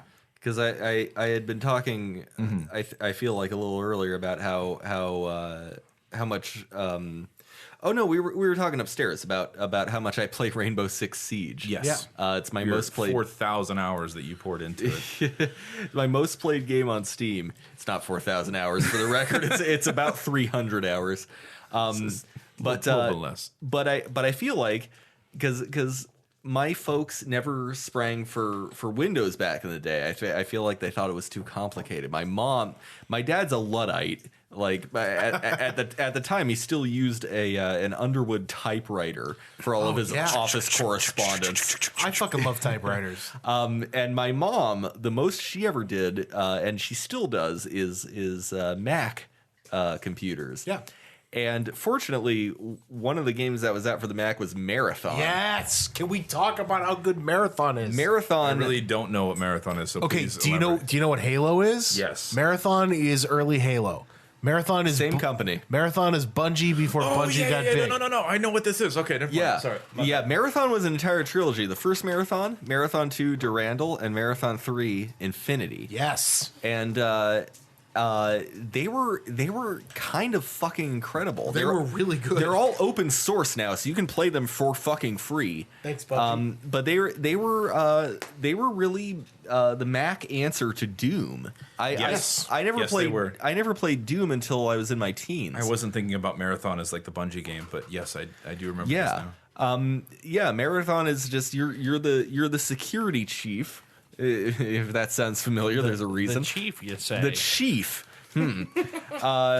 And your ship has been invaded by aliens. That's not the biggest problem, though. The biggest problem in Marathon, as it turns out, is that one of your AIs, the one that's responsible for automatic functions like opening doors and serving food, really weird, goes rampant. Wow, that doesn't sound familiar at all. So strange. I know that sounds super unique. The very little I know about Marathon, I feel like maybe you can correct me if I'm wrong, but Red versus Blue, while they were doing their series, what's that? There was right. So the series based on Halo, they had a bit where someone went not back in time, but like they got beamed outside. Back in time. Was it back in time? It was back in time. And I Bruce feel got like shot back in time. Wait, did they have a sequence that they did in Marathon? I feel like So, the visuals yes, he were did. from Marathon. There was actually I have never seen I this. have the Yeah. first 5 seasons of Red vs. Something to do Blue with a on my bullshit recorded DVDs, and It had something to do with the I've bomb. never heard of this. He got It's hit really by cool. he got hit by it. It was really well written, actually, from Rooster Teeth. I commend them very deeply for this. I enjoyed it. He got blasted back in time. And if you remember, there was Sheila, the tank, right? Yeah. It was actually all really well written in there. That Sheila was written in as her name was Phyllis, and he said, "No, your name is Sheila." And she goes, "Okay, rewriting name is Sheila." And actually, she named him because he had heard that her name was Sheila because he named her Sheila, and it was like one of those loop things. But he got blasted back into the graphics of Marathon, and he goes, "What the hell is this?" Basically, It was even the same sort Yeah. of Master Chief Yes. suit, but like rendered sort of. It was old very- school. very low res. sprite in a Yes. 3D environment. Yeah. Yes, and it was super poor res, and it was hilarious. And That's all I know about it was, Marathon. it was Yeah. really, really good. I gotta watch Red versus Blue sometime, like all the way through. I can give you the the seasons 1 through 5 were like the really big ones, and then after that point, they used if you know who Monty is, or how you ever pronounce it, but they he made Haloid. Yes, that was, oh my god, that was so good, and so that was his big claim to fame for a long time. But Rooster Teeth had taken him in, and he started animating for them before he died. And oh shit, he died? Yes, he did. He died of, I don't remember what it was. I don't remember what exactly killed him, but he is dead now at this point, unfortunately. And he animated a lot of stuff, including an animation called Dead Fantasy, I think, and it was Dead or Alive versus the women of women of Final Fantasy, where there was Tifa and a few of the other big people like Riku and. Wait, it's a big fight. It was 10 minutes of nonstop just ass kicking from women, and it was endless so cool. jiggle physics. Yeah, no, there was actually not much jiggle physics. It was more like badass, just like Wonder Woman. Yeah, Wonder Woman are kind of shit. But yeah, no, with rock hard boobs. But no, the. Tits where you would just turn and they Marathon would stay there. was the shit, dude. I got 3 when my aunt bought her iMac computer. She got 3 demo discs. One of them had Adventure Pinball on it. One of them had Mech Warrior, and one of them had all 3 Marathon games. Yeah, Mech Warrior. I mean, choose your clan. I was just gonna say the only reason I bring up Marathon is because it's formative in that my kind of game is still the shooter. I play Siege. First person single player is what I mean to say. Single player shooters even are still like my absolute jam. The new Wolfensteins, the new Doom. They're so good. I'm so fucking absolutely good. Hyped for Doom Eternal. Yes. Like I've tried a lot of games in my time. I went through my League of Legends phase and everything. But man, you keep going back, right? Like the first person shooter model. Shooters are my thing, man. Yeah, there's no that's honestly, there was a really good, like, a lot of shooters are very, very pivotal for a long time. Like as hardware, like, and I credit Marathon for that. Sure, Yes. like as hardware, like sticking posts, like the benchmark by which you measure certain things. And I feel like first person shooters kind of like have the hierarchy there. You know what I mean? Yeah. I just saw this thing recently that was about Halo Combat Evolved versus Halo Master Chief Collection. And it was very interesting where Gearbox was the one who was tasked with importing everything from Combat Evolved to That's right. Like to the remastering it, anniversary. essentially? Yes, essentially remastering it. Now, Great choice, incidentally. They to put Gearbox in charge of that. Wait a minute. They made a massive mistake, which this person very, very blatantly pointed out. Are you going to shit on Cliffy B? Because I'm not about that. No, it's not. This is not that podcast. This is not the Here we respect Cliffy B. This is not the place or the time. We revere him. Up there with Gaben. What happened was, if you switch the games back to classic, this is where the issue arises. Now, the modern graphics for the game are phenomenal. They are really well done and they look great. But if you switch it back, to the classic version, what they did was originally there's a thing called bump mapping, and if you know it, 3D, like you guys know, but for the people listening, bump mapping is whenever you design something really high end, and then you basically bake it into a flat surface so that bricks look really high detail, but they're actually one polygon. They don't they don't count as much for it's the illusion of space. Depth. Yes. Created by a black and white image that conveys artificial depth. And Halo was one of the first games to really heavily use it, like very heavily. It really apparent if you look at Chief's armor in the first game. Yes. Correct. And a lot of spackling and detail on there. What they did was whenever Gearbox imported it, they actually used it was a file. It was like something underscore something generic, and whenever they did this, it flattened everything. Oh, so they lost the bump mapping? They lost all the bump mapping until you use a flashlight. Whenever you use a flashlight, everything shows up. So, and actually, I've seen this. It's still in there somewhere. It's still in there, but without heavy modding, it is not available. But they know naturally. this now. No, Why wouldn't they fix know this, this? but because they would have to go back to day one and re-import everything, like because Gearbox is the one who fucked it up. everybody else after that has used what Gearbox built. Gearbox is the one who botched the whole thing. And so, well, I'm a PC gamer, so I'm all right with modding.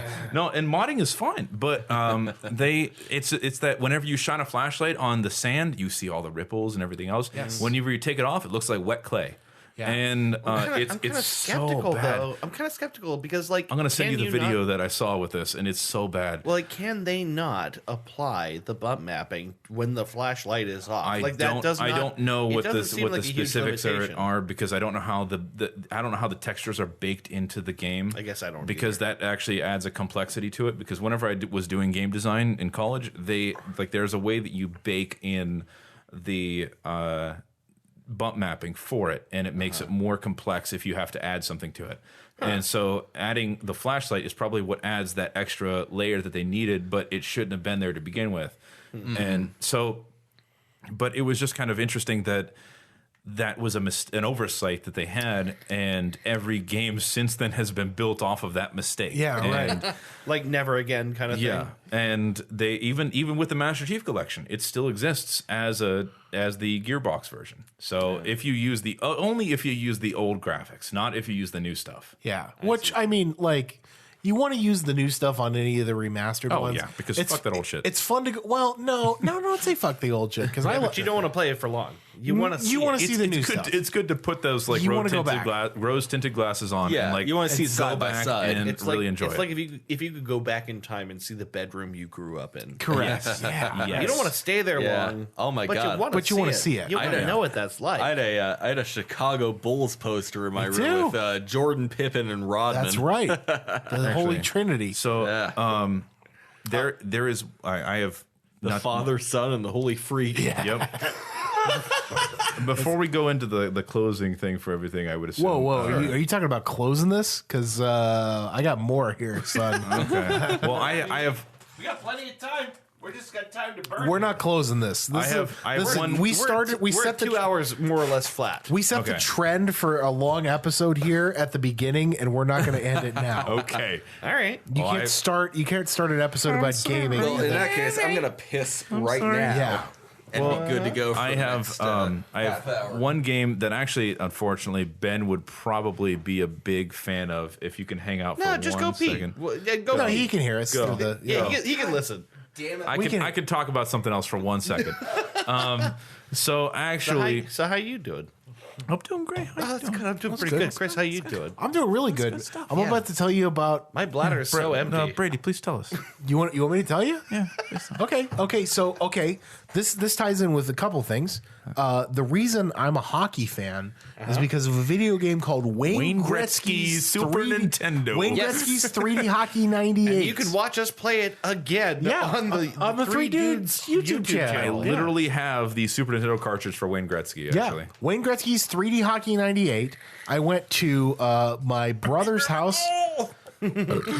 Sorry. I went to my brother's house apartment in Columbus when he lived there. My brother, incidentally, way older than me. But we went to go visit him in Columbus when he lived out there. And he had an N64 too. This would have been 1997, 1998-ish. And he had a copy of Wayne Gretzky's 3D Hockey 98. And I had just gotten my N64 earlier that year. And we played this game. I made him play a game with me. I'm like, let's do this. And I put the NHL game in. And we sat through and played. And I remember I picked the Chicago Blackhawks because I was an Indians fan. And they have the classic Chicago Blackhawks Indian head logo. Yeah, right. And I kicked his ass 3 times in a row with the Chicago Blackhawks. And which is funny because the Blackhawks, the Boston Bruins. Well, I got there eventually, but I played that game and I kicked his ass 3 times with the Blackhawks, and from that moment on, I was hooked on hockey.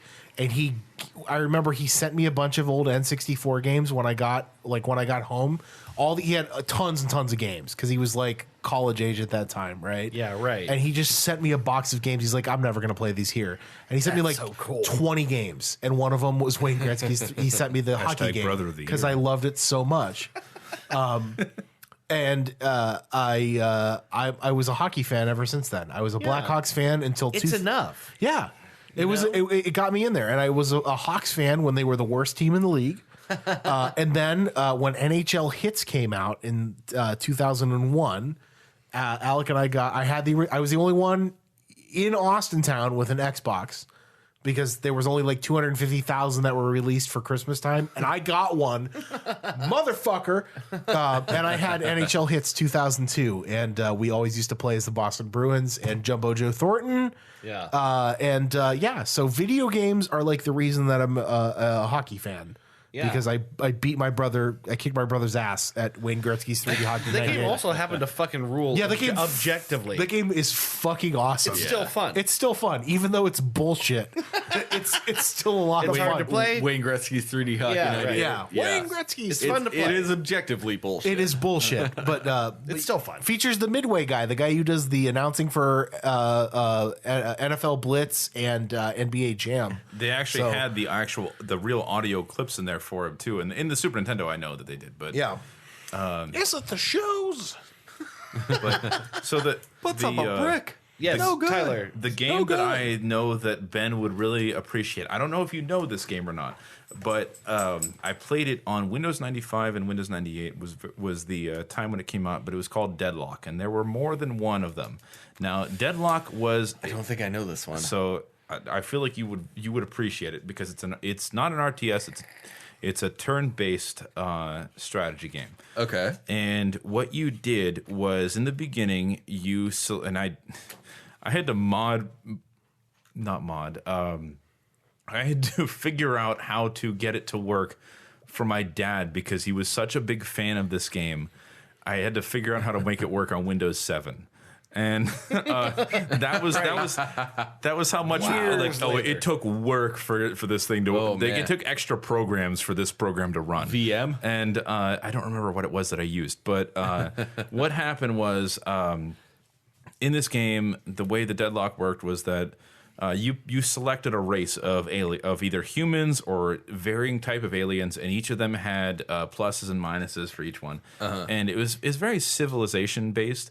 But you landed essentially on a colony ship on a random planet, and the game would randomize it for you. So it might be very marshy, it might be, and they were separated into like what I would equate to like counties, basically. So the game would like there were different like biomes, not even biomes. It was just like here you're here, and then there's all these different like randomly shaped squares or rectangles or triangles or whatever they were.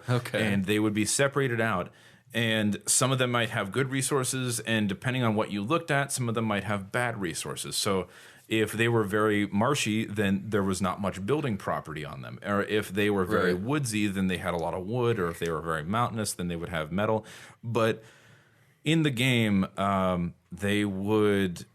your race had different pros and cons for each one, and you had some of them were very like militarized, some of them were very very technologically based, and you would build up your population on this planet that you just colonized, and there were other civilizations that had landed their colony ships on the same planet, just in different biomes. Yeah. And you got to choose what biome you landed in, by the way. I have a question. What are bad resources? So, like, not bad resources, just like less useful resources. Like herpes or help? Like there were AIDS in them there woods. Like seriously, just mining AIDS. That's what I'm wondering. Is like, do you dig into a rock and then you just like hit like a Schadenfreude nugget or something? Like, just like, or no, that's not the right word. But you know what I mean? I found them shits. Do you just like you bust open a rock and all of a sudden you remember something embarrassing you did when you were 15? I pissed myself when I was in preschool in front of the whole class. That time I failed the spelling bee. One time when I was on the podcast, he struck a rich pubic hair vein here. Oh no! No! You were attacked by a crowd of merkins. Oh no! Oh Jesus, merkins! This is like merkin has consumed you. Game over. Early Minecraft. But like literally, what are bad resources? So it's not that they're bad resources. It's that there were resources that were more useful than others. And if you advanced your technology far enough, you basically started out with like futuristic tech, and certain species were better than others, and you could You basically, I mean, come on. you spread your infection of a species across this whole place, and you had to wipe out the other civilizations. And you went to war, like if I the British Empire simulator, basically.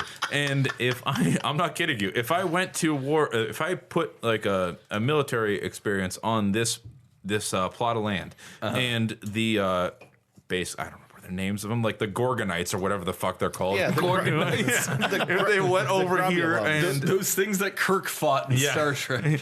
Yeah, if they went over and just like, oh, we want this place.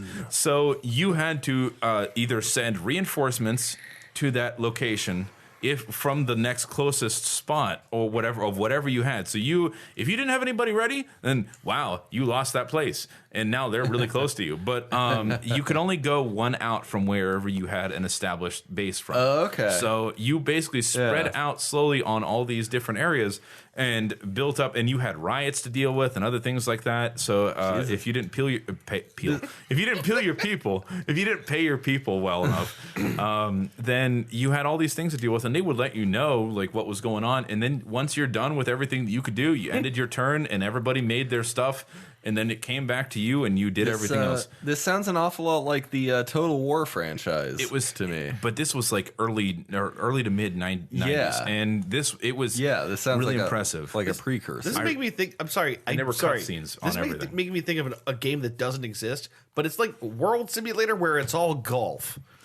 Like I'm gonna hit this golf ball conquer countries everywhere. by swinging by hitting them with the golf ball. You conquer a country. You settle by shooting a golf ball out there, and now you have a new civilization where the golf ball landed. What? Everyone's carrying golf clubs. What are you talking about? I don't know. This is what's in my head right now. I don't know anymore. It's just like Planetary Simulator, but it's all golf. I need an adult. All right. Let's focus this here. Everybody, go around the table and say your favorite video game ever. Oh, you can't do this to me. Yes, I can. I can. I'm coming up on 650 games on Steam, dude. I will tell you mine, actually. I'll tell you mine, too. I will back it up with not really much scientific evidence, but I will. I'll tell you. Mine is Mega Man X, not in multiples, just the first one. Okay. Because I will hop on the Super Nintendo and pop that cartridge in. That's a great choice. If I have to, I will clean that shit off every year just to make sure I can play it probably once a year. Yeah. And I will beat it in a sitting. And that game is phenomenal because like we were talking about like I showed you the other day. From a design standpoint, they kind of perfected the ability of teaching the player without holding your hand. Yes. Which is like something that was like particularly unique to old school gaming. You had to read a book to understand the game and how to play it. Right. This game dropped you into a level, and then the understood was like you can move left or right and jump, and then you found out other things as you beyond played. That point. Yeah, brilliant design. Yeah, if you failed, that's your own fault, and if you went beyond that point, like it built it, and that was the game that I really learned about. I don't need to have my hand held. I don't need to be taught how to do anything. I don't need to read how to do this. Yeah, show me how I am going to fuck up in a second, and then that's all I need. Demonstrate to me how to play the game. Yeah, it's brilliant, and that was something that I think the Super Nintendo got right, and the original Nintendo did well. There was no such thing as a tutorial level for a long time. The thing is with the original Nintendo, you just got your ass kicked until you figured it out. The Super Nintendo, you saw this big influx of games that was like, okay, we're not going to kick your ass because they weren't modeling it after an arcade design. You have 6 buttons and a D-pad now. Figure it out. But also, like, the Super Nintendo, I think, featured the first generation of games that there was absolutely, well, okay, not none of them, but most of them were not featured on an arcade console. Yeah, so, like, they were exclusively for home playing. Genesis too. Right. Yeah, which means that Genesis actually ported a good amount of side-scrolling games, but they were not exclusively like it was. Nintendo had, I think, a lot less of those games. whenever it came down. But it was still coming from the standpoint of like, that quarter dumping. You know what exactly, I mean? quarter dumping. There was no incentive to keep people from dumping quarters until it was an exclusively home game. That generation let you kind of keep playing at least, but it maintained the same format of the arcade games, but it let you pick up from where you left off. There were like password systems. There were think about checkpoints. Think about how many the NES games were like several lives and a continue. And when you're out of continues, you're done. And that's the setup. That's for the dumping. arcade, right? Correct. Yeah, you didn't see as much of that. On well, and the Super thing Nintendo. is, like NES games were like $30-$40 a pop in the 80s. Yeah, so they're expensive. So they had to be hard because you had to stretch several hours out of these your money's worth. Yeah, correct. Prior to us coming down here, I popped in Battletoads and Double Dragons. Yeah. And that game just literally within 14 seconds handed my ass to me. It's built to break your heart. Because they don't even let you have time to figure out what the buttons are. They just throw enemies at you. Here you go. Figure it out, asshole. Right. And if you can't, then start the game over. Tough fucking luck. Now by that token, before we came down here, we also had Star Fox 64 on, which is like the exact opposite, because this is after we moved away from the arcade style where it was like a quarter dump. It had to be hard to necessitate either making money or justifying the money, right? So you get to a game like Star Fox 64, which you can beat in an hour and a half on the easy mode if you just follow the basic path through the game. Or you can take the difficult path. You can explore a little bit. You can find a secret way to get to a different part. Think about that. How many arcade games have an option to play it harder than the average mode? Outrun. The original Outrun does.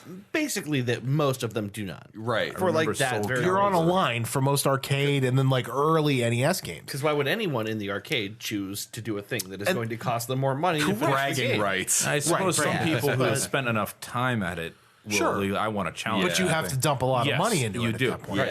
But you get this switch starting in the Super Nintendo era where and then perfected into like the N64 PlayStation 1 era where it's like, okay, we don't have to justify to you the price tag of the game anymore.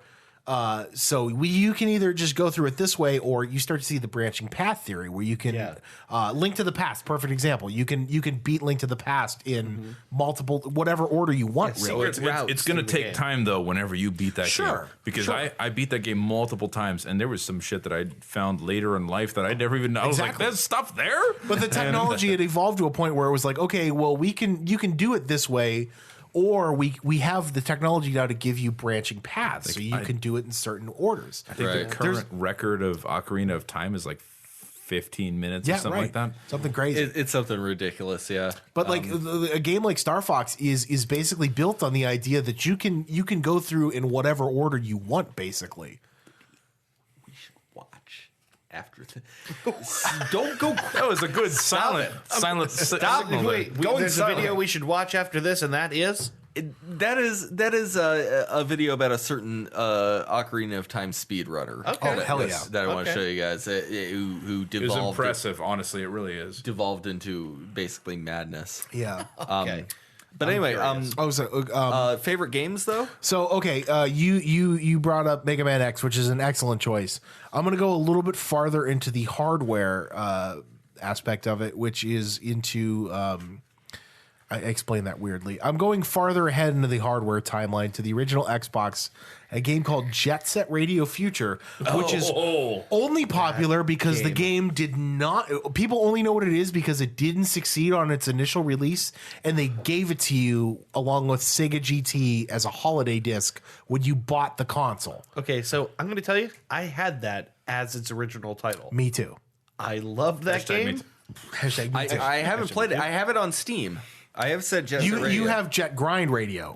You have Jet Set Radio, the original. Yeah. Jet Grind Radio was Jet Set Radio, right? Jet Set Radio is the PC version of the remaster of Jet Grind Radio, which is the original dream. I'm sorry. And then Jet Set Radio is the sequel to Jet Set Radio Future is the sequel to that. Jet Grind Radio 2, basically. Yes. Correct. So Jet Set Radio Future was the sequel to a Dreamcast game called Jet Grind Radio, which has been re-released on PC. Yeah. As soon as Steam picks up Jet Set Radio Future, I'm on it. Dude, I'll buy it that day. That day. I love that. Day one, full price price tag, $60. I never played it. I want it very bad because everyone has such great things to say about it. Yeah, so it was one of those games that the initial release, if you paid the full price for it, did not sell well.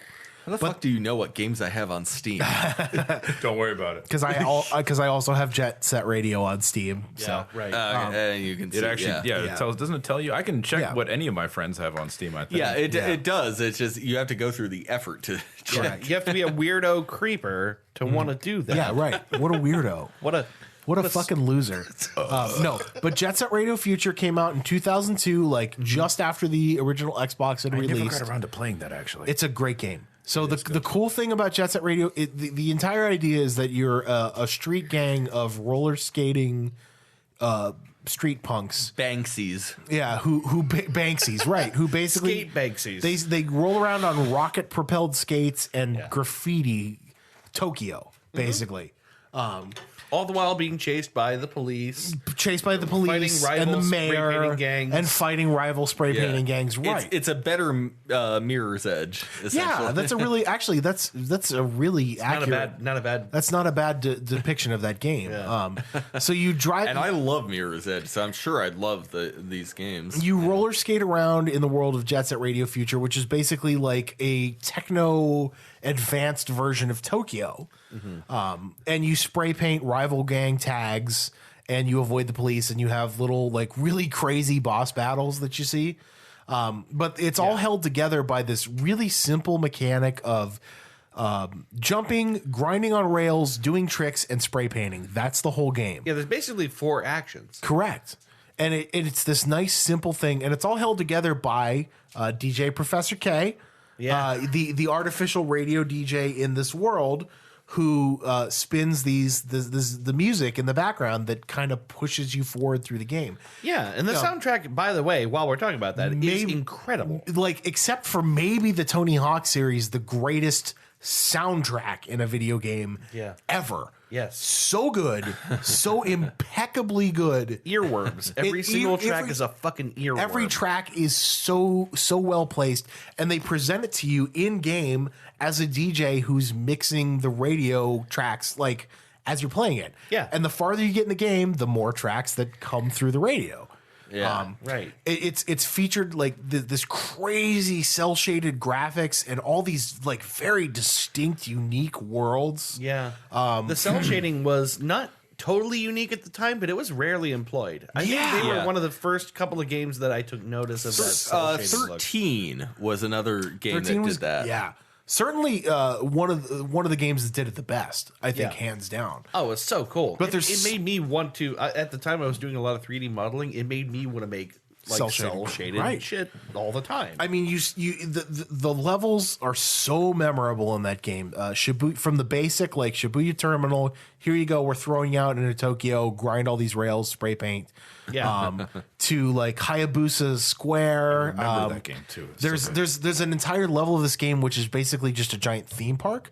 So you're grinding and tagging spray paint like at light speed on a roller coaster. You're grinding a roller coaster rail and spray painting. I don't remember that. Oh, dude, Sky Dinosaurian Square. That's the name of the level. Oh, I don't remember that. There's an entire level that's the skyscraper district in Faro Park, which I remember that. That was fucking awesome. Yeah, it's all kinds of Egyptian shit all over the place. Yes, right. Pyramids, and you like grind up the corner of a pyramid. Yeah, right. Right up that.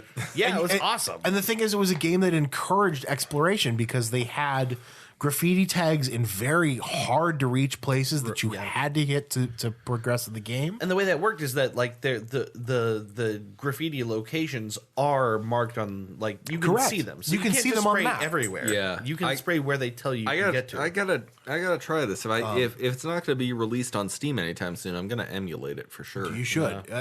Like my favorite thing about this game is maybe that it had a multiplayer mode that was wholly unnecessary, but they included it anyway, just for the fucking fun of it. And there were games like Graffiti Tag where you had a time limit and you had to spray more graffiti than the other players. It was up to four-player split screen. And then there was one called Ball Hog, which was a game that I remember my friends and I would play. Oddball. play ball. You're a ball hog. You would play ball. We would play ball hog for hours. Basically, The multiplayer. they game. put you on a circular track, and you have to grind and boost your way through this entire circular track with the ball in your possession. And if you can make it one whole circuit with the ball in your possession, Yeah. then you win. You can't spray. You can't attack anybody when you have the ball. You just have to run. But the other players can spray you and attack you and get the Okay. ball from you. That's funny. So you could play a match that would last you 10 minutes, or you could play a match that would last you an hour and a half. Seems a little bit like King of the Hill, kind of. Kind of. But you can't attack. But you have to race around with the ball. Yeah. And we would play like hours of just ball hog on the multiplayer there. So Jet Set Radio Future, just based purely on the fact that the level design is incredible, the graphic design is incredible, and the soundtrack is fucking incredible. Yeah. My favorite game ever. A game that nobody picks as their favorite game. I love it. So good. Yeah, it's really good. You don't even have to defend that to me. Dave, what's your favorite game? I'm going to listen from the other That's room. really tough. Yeah, this is like a horrible question. I feel like the game that is the oldest that I still regularly play, which might be a good metric of like what's your favorite, right? Yeah. Like no matter how much time goes by, you still Usually dig the this thing fair. out. Usually I've come to find that like the more recent ones that you can play. Yeah.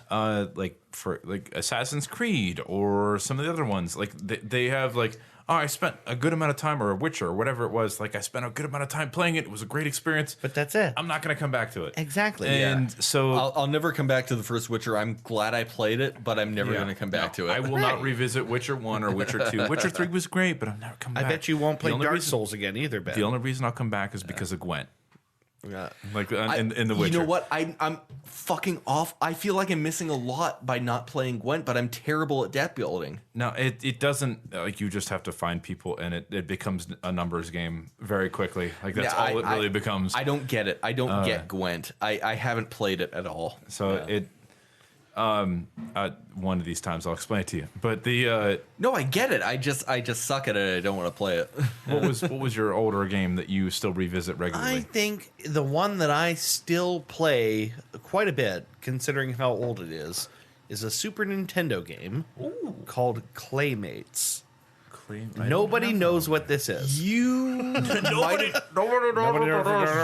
might have told me about this before. Playmates. It is a Super Nintendo title where you play as a blue.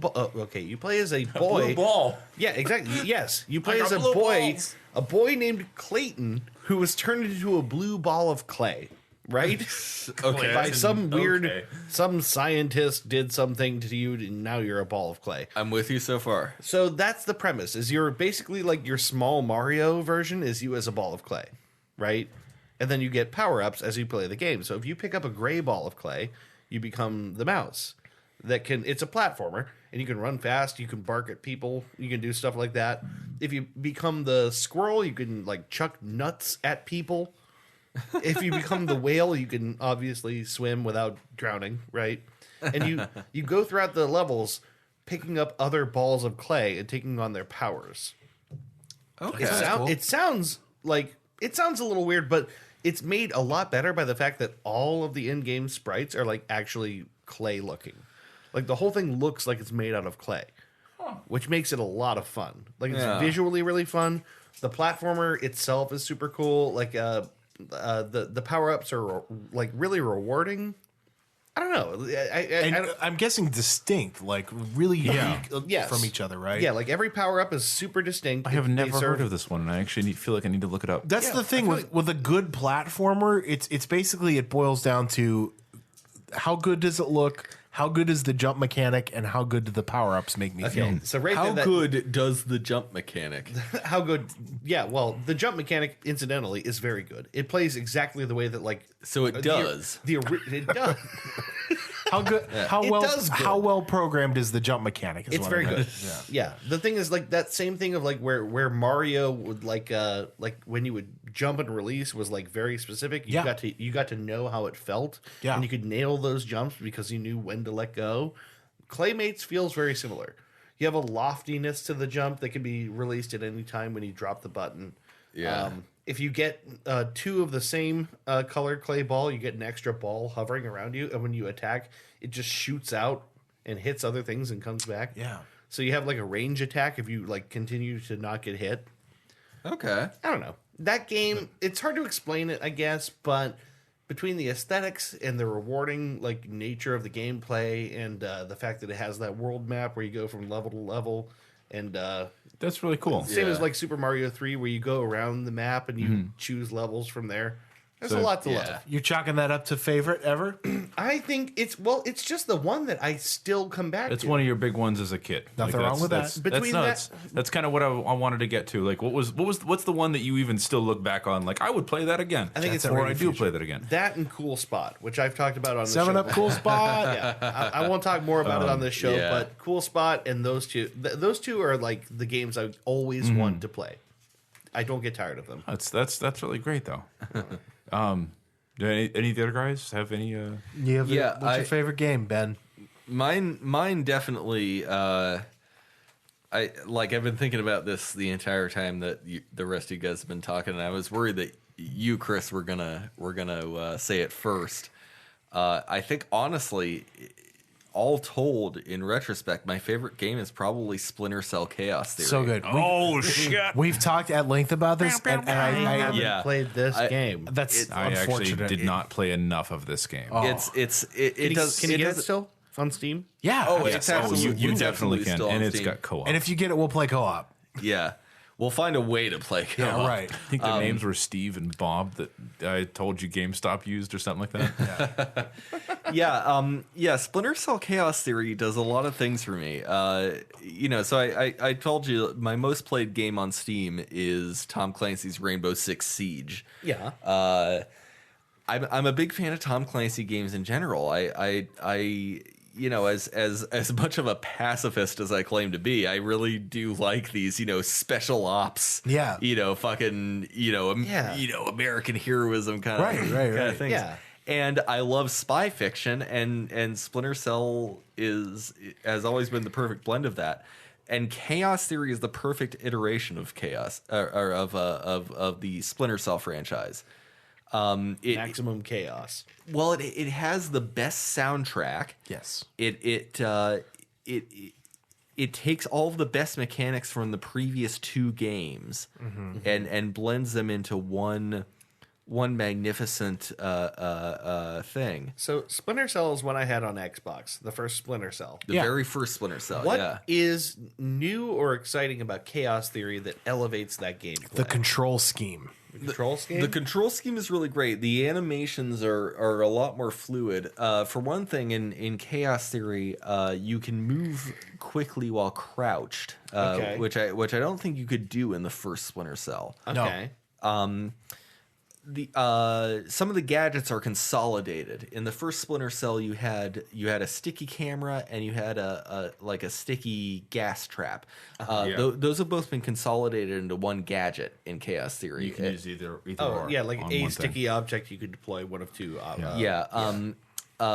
Chaos Theory has the first one had the airfoil round, Yeah, the right? airfoil Yeah. round. Oh, yeah. Yeah, They bring that back.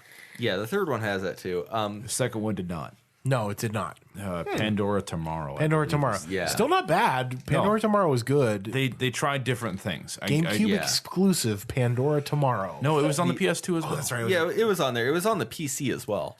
You can't find a later on, copy of it anywhere that really works on Windows 10. But Chaos Theory had a lot of it had improved melee mechanics. You could get up on other dudes more easily, if you know what I'm saying. I'm talking about. Also, graphics that still look really good today. Oh, yeah? Overall, yeah, they actually have aged fairly well. It's actually really surprising how good they look. Because the lighting was such an integral part of the stealth in that game. Yes. They had to bring it. And the lighting is just perfect in Chaos Theory. What they do really early in the very first level is when your mission is to rescue Bruce Morgenholt. Yes. the computer programmer, and when you're coming down a ramp and it leads into this big tunnel that is going the opposite way. and you see him.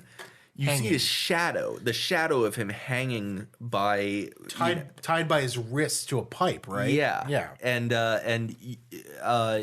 it makes great use of like volumetric shadow and volumetric lighting. So they're basically, they have him hooked up to a car battery, right? Like they're electrocuting him in a bathtub with his hands tied. Yeah. Spoiler alert. First level, you can't save him from that. Correct. But yeah, it does a great job of the lighting that really like. It's hard to explain this, but the way lighting is in modern games, you don't really get the same sense of shadow and light, when you can tell something is right around the corner. Yeah, I know what you mean. Siege actually does a pretty good job of that. Like it'll project shadows from like if there's a floodlight on the floor, it'll like show it on the wall, so you can tell when someone's coming around the corner. It's like a really, really deliberate lighting mechanic that unless they build that in with the express purpose of conveying stuff like that, unless it's important to the game, they kind of ignore it. Yeah, and Siege does that really well. Chaos Theory does that really well. Fear does that really well. Fear does that very well. Fear does that exceptionally well. Yeah. I had Fear ruined for me at one point because one of my friends. No, it wasn't like the story was ruined. It was that all of the scares were ruined. Because if you pay attention to the game, they autosave right before everything happens. Yeah. So if you notice the autosave, then you will know, like, oh, something's about to happen. Like, that makes it better for me. That makes me able to play the game without, like, shitting my pants. Agreed. I'm sure there's some kind of console scary command games to, like Dead Space and stuff like that. Like, those are my shit that I like. Resident Evil 7. Alien Isolation. Yes. Ben. Oh my God, Alien Isolation. It's worth noting that Chaos Theory is literally $10 right now. Dude, buy it. It's $10 on Steam. It's worth more. It's literally $10. It's worth a lot more than $10. And actually, I'll give you 3. If you got $40 to spare, you can get Chaos Theory Splinter Cell Conviction Deluxe Edition. Yep, that's the Splinter big one. Cell It's got Double problems Agent, running on PC. and Tom Clancy's Splinter Cell, meaning I assume The original. the first. The original. It was called $40. Tom Clancy's Splinter Cell. You should play the original Splinter With Cell. Jeremy Irons. Or not Jeremy Irons? What was his name? Michael Ironside. I totally fucked that up. It was Michael Ironside. Michael Ironside. I like Jeremy Irons, though. Lambert.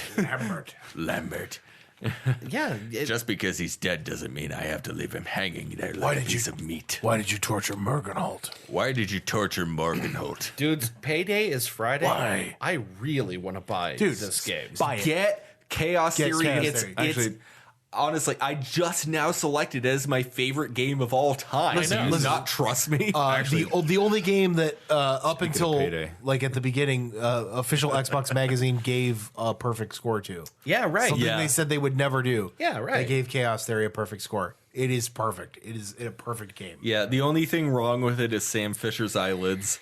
He's got this weird, like... His eyelids, he just never blinks the entire game. Yeah. Why did you torture Morgenholt? I do have a game recommendation, though, for any of you guys. We're not there yet. Recommendations are the end. Okay, Yeah. well, And on that Can you tell me note, one reason the world wouldn't be a better place without you? I think we ought to call this a segment. Yeah, we have to. And come back with recommendations. You can make it. You can make it an extra recommendation. All right. I think it's about Lambert. like, what is happening? Fifth freedom, Fisher. Fifth freedom. don't ask questions you don't want the answers to. So why don't we do ourselves a favor, take a little break, and we will come back with recommendations and What we learned. smoking And and drinking. And alcoholism. How you doing there, Peter Stinklage? You still Oh, holding where is on? Peter Stinklage? He's hanging in there. Yeah, he's just right at the top of the glass. You Peter see him right there? Stinklage. He's got nowhere else to go. Trying to get the fuck out of this class. Trying to cling on to the last bit of oxygen he You guys has. need an Instagram so you can post pictures of this shit that happens. Poor Just- Peter I can Stinklage. tell it's steamy in there because I can see his footprints across the top of the glass. Yeah, let some oxygen in there, for God's sakes. Come on, Peter Stinklage. Get some air. Stinklage, Peter Stinklage. Peter Stinklage. Peter Stinklage. All right, we'll be back in a minute. Stinklage, Peter Stinklage, Peter Stinklage, Peter Stinklage, Peter Stinklage.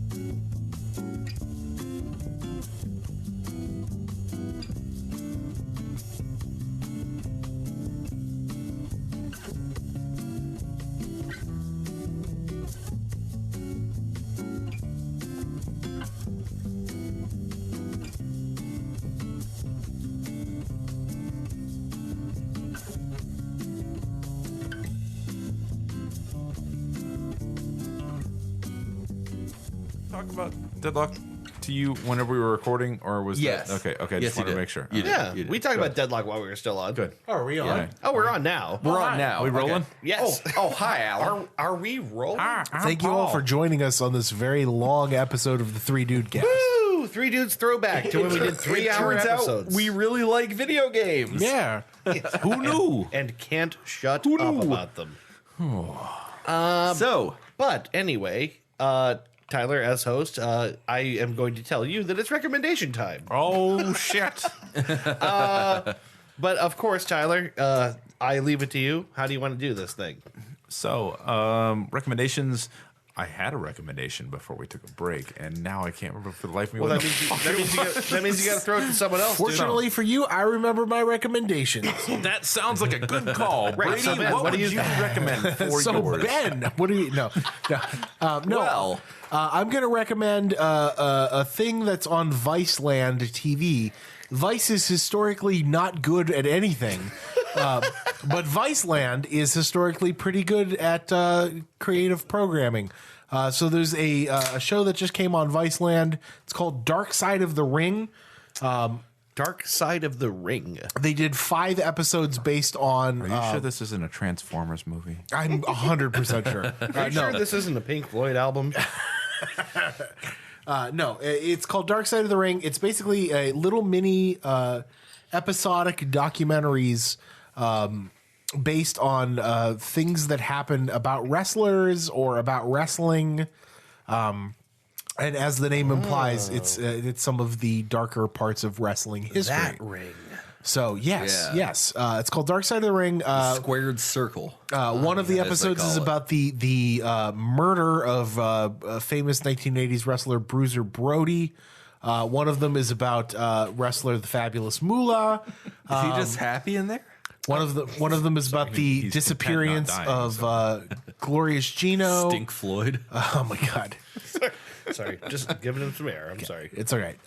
No, but it's called Dark Side of the Ring, and it's basically just these little episodic documentaries about some of the sadder history of professional wrestling. And it's really worth a watch. Each documentary is very effective at kind of explaining certain horrible things that happened in wrestling's history. Can I ask a question about it? Yeah. Are there people they cover that I wouldn't know about? Yes. That were important and that essentially got wiped out for reasons that are really sad. Correct. Yeah. That's what I was wondering. It's not just the names I know. Cover-ups. Specifically, there's one about the Von Erich brothers, who any professional wrestling fan who is listening would know about Kerry, Kevin, David, all the Von Erichs. There was like a wrestling family, wrestling dynasty. Never heard of this. Their father, Fritz Von Erich, famous old school wrestler. The Von Erichs are basically like the Kennedys of wrestling.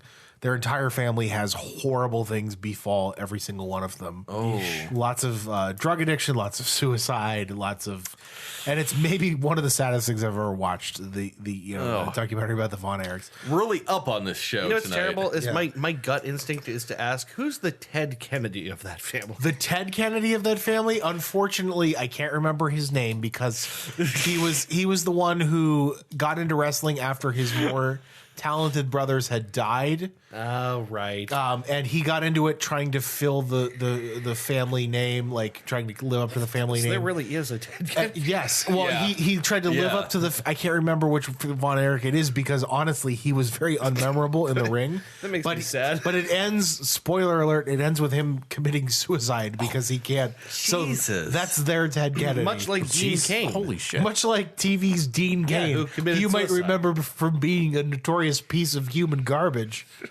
They pulled him off the street and cleaned him up. No. Just days ago, jumped off a bridge. So yeah, Dark Side of the Ring on Viceland, very good little episodic documentaries. It sounds like they're going to be making a second season of it. I'm going to make another very quick recommendation on the positive side of wrestling. Oh, nice. I think all of you should watch AEW's Double or Nothing pay-per-view. AEW is All Elite Wrestling. Brand new wrestling promotion. New promotion. Oh, thank God, because WWE is fucking garbage. Vince McMahon does not know how to run a company anymore. He has no I don't think he creative knows how to team. do anything. He sucks. WWE is garbage. Yeah. AEW did a pay-per-view. So you're not hyped for XFL anymore. I'm hyped for XFL. I'm super hyped. I'm super hyped for XFL. I am not hyped for anything that WWE does ever in the future. All Elite Wrestling's Double or Nothing. It was their first pay-per-view event. Word around the street is the official numbers haven't been released yet, but word around the street is that it smashed pay-per-view buy rate records. Ooh. Features a really good match between American Dream Dusty Rhodes, both of his sons, Dustin, who was famously Goldust in the WWF, and his son Cody, who is going to be probably the biggest star in this promotion. There's also a really good match between That's Kenny the American Nightmare. Yes, Yeah. yes, Dustin Runnels. Royland. So Dustin Roiland. Also, a lot of great tag team wrestling. There's also a really good match between Kenny Omega and Chris Jericho, who are continuing their feud from New Japan. AEW, As opposed to old Japan. AEW is going to fucking kill the wrestling industry in the best way possible. They're going to shake things up. Just like the XFL. I think so too, actually. If you're trying to be ironic, I'm fucking excited for the XFL. I am too. I really hope that comes back and makes a return. Yeah.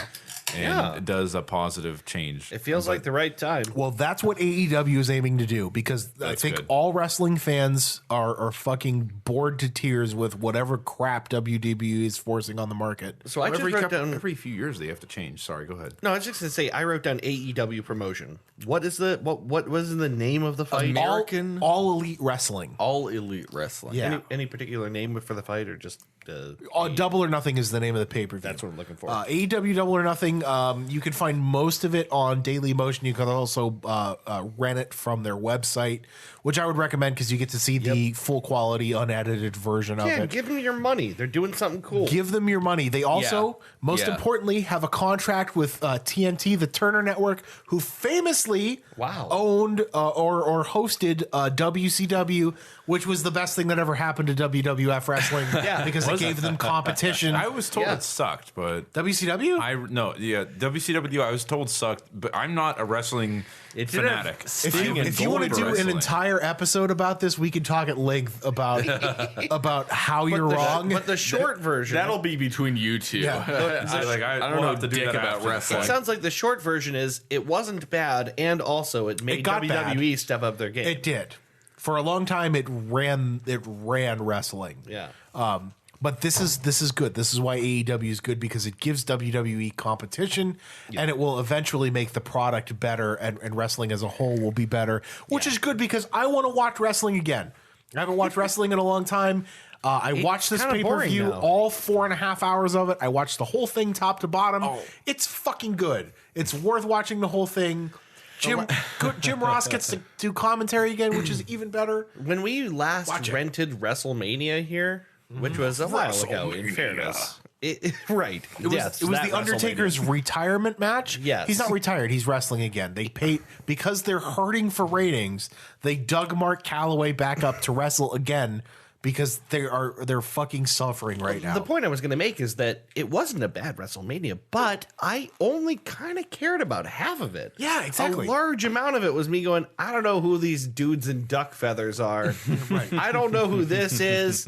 This didn't land. Like, it didn't feel authentic epic the way that WrestleMania should. In relation to that, like, not sound like feeling authentic. Like, this is a random fact kind of thing that I had seen, and this is going to sound really crappy because I don't remember what wrestler it was that would do this. But it was a really famous wrestler in the WWE franchise that he wouldn't lean into the moves that they would make. He would pull away from them to make it more difficult for the other actors to be able to do this. And apparently one of the wrestlers was a big guy and was like, I'm not taking any of your shit, and fucked him up because he wouldn't because normally, like, if you're about to do like a full Nelson or whatever it would be, you would lean into it. So I don't know. I'm sorry, that's really I'm using this as an example because I don't know wrestling. So I know. It sounded dickish. It's not meant to be taken. It's just I'm a wrestling nerd, so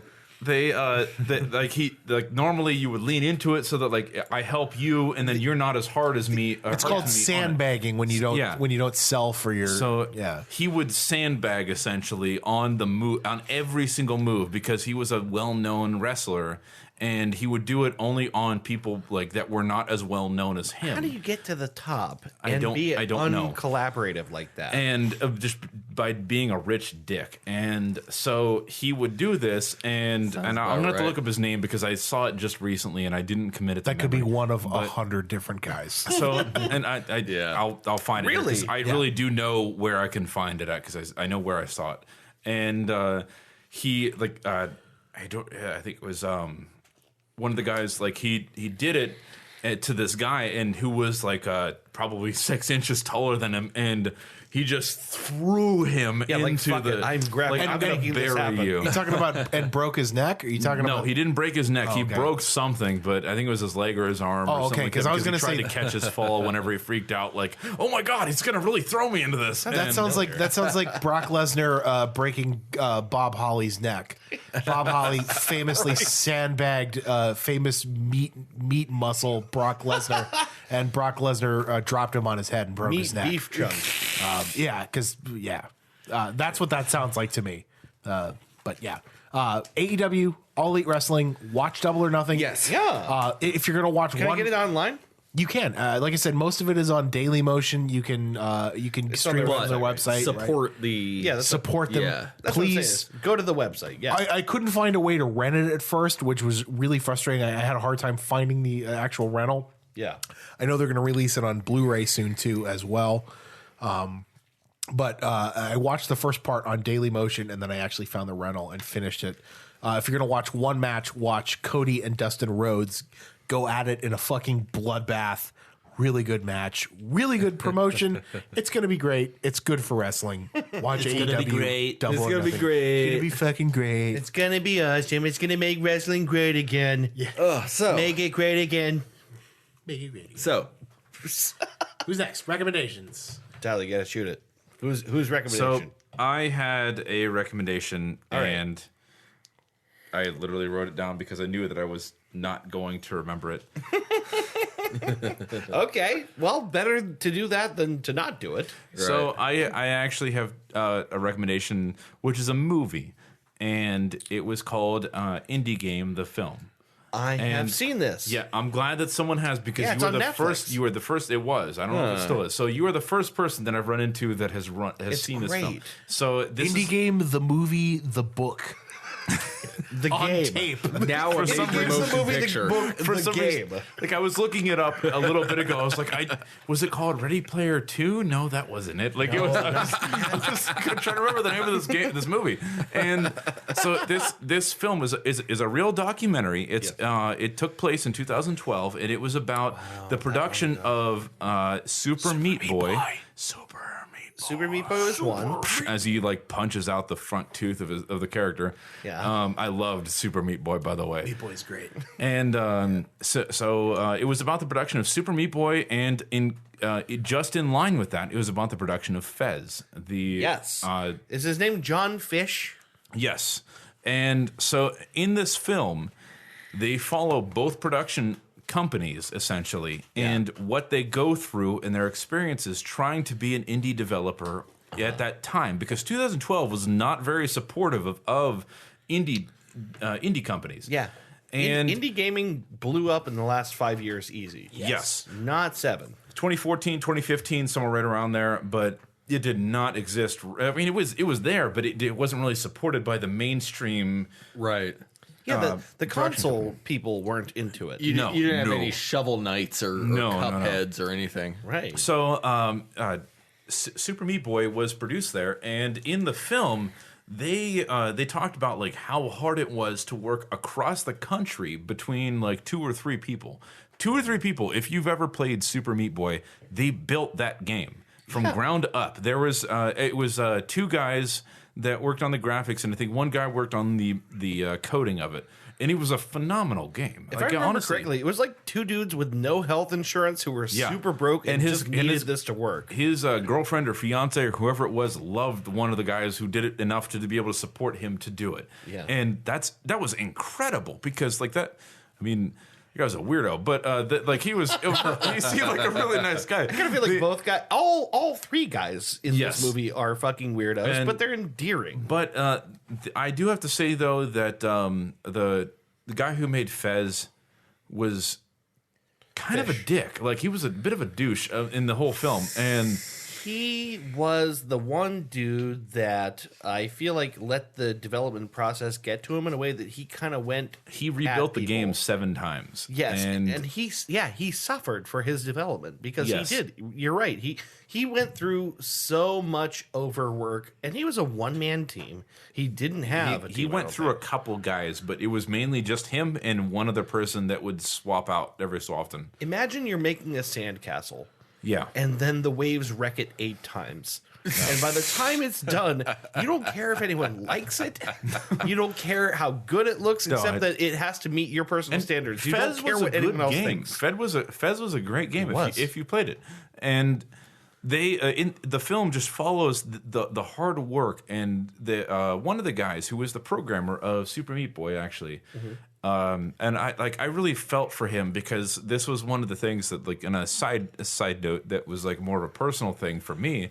I kind of related to him, and he ended up having to move back with his parents to be able to afford to work on this, and it was his passion, and he cared about it, and they ended up posting the game on Xbox Live because that was where Microsoft supported them, and it was supposed to be on the top 12, and they had paid extra to make sure that within the first 24 hours it was on that top listing. Yeah. So whenever players went to it, they saw it. And it wasn't there. Right. And he was losing his mind. And I understood like that stress that was right there at that point. Right. And it after so many hours, it showed up, and they made like $24 or $48 million within the first 24 hours or something like that. Like it was ridiculous. No, it can't be that big, was it? Oh, it was big, and they made a lot of money. I'm trying to remember. It was within 24 hours. They made a ton of money. I know that they made enough money to fully justify every little bit of scraping they did to make that game. Yes, but it was heavily reliant on. They submitted code to Microsoft, right? And then they had to wait. Yes, they did. Like make sure it's authorized. But like, what I related to was that the guy who had to move back with his parents, he wanted to be able to pay off his parents' house.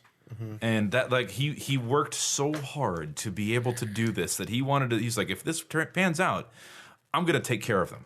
Like they helped me and they did this for me and they put themselves out there. Yeah. And when the game came out, first thing he did, paid off his parents' house.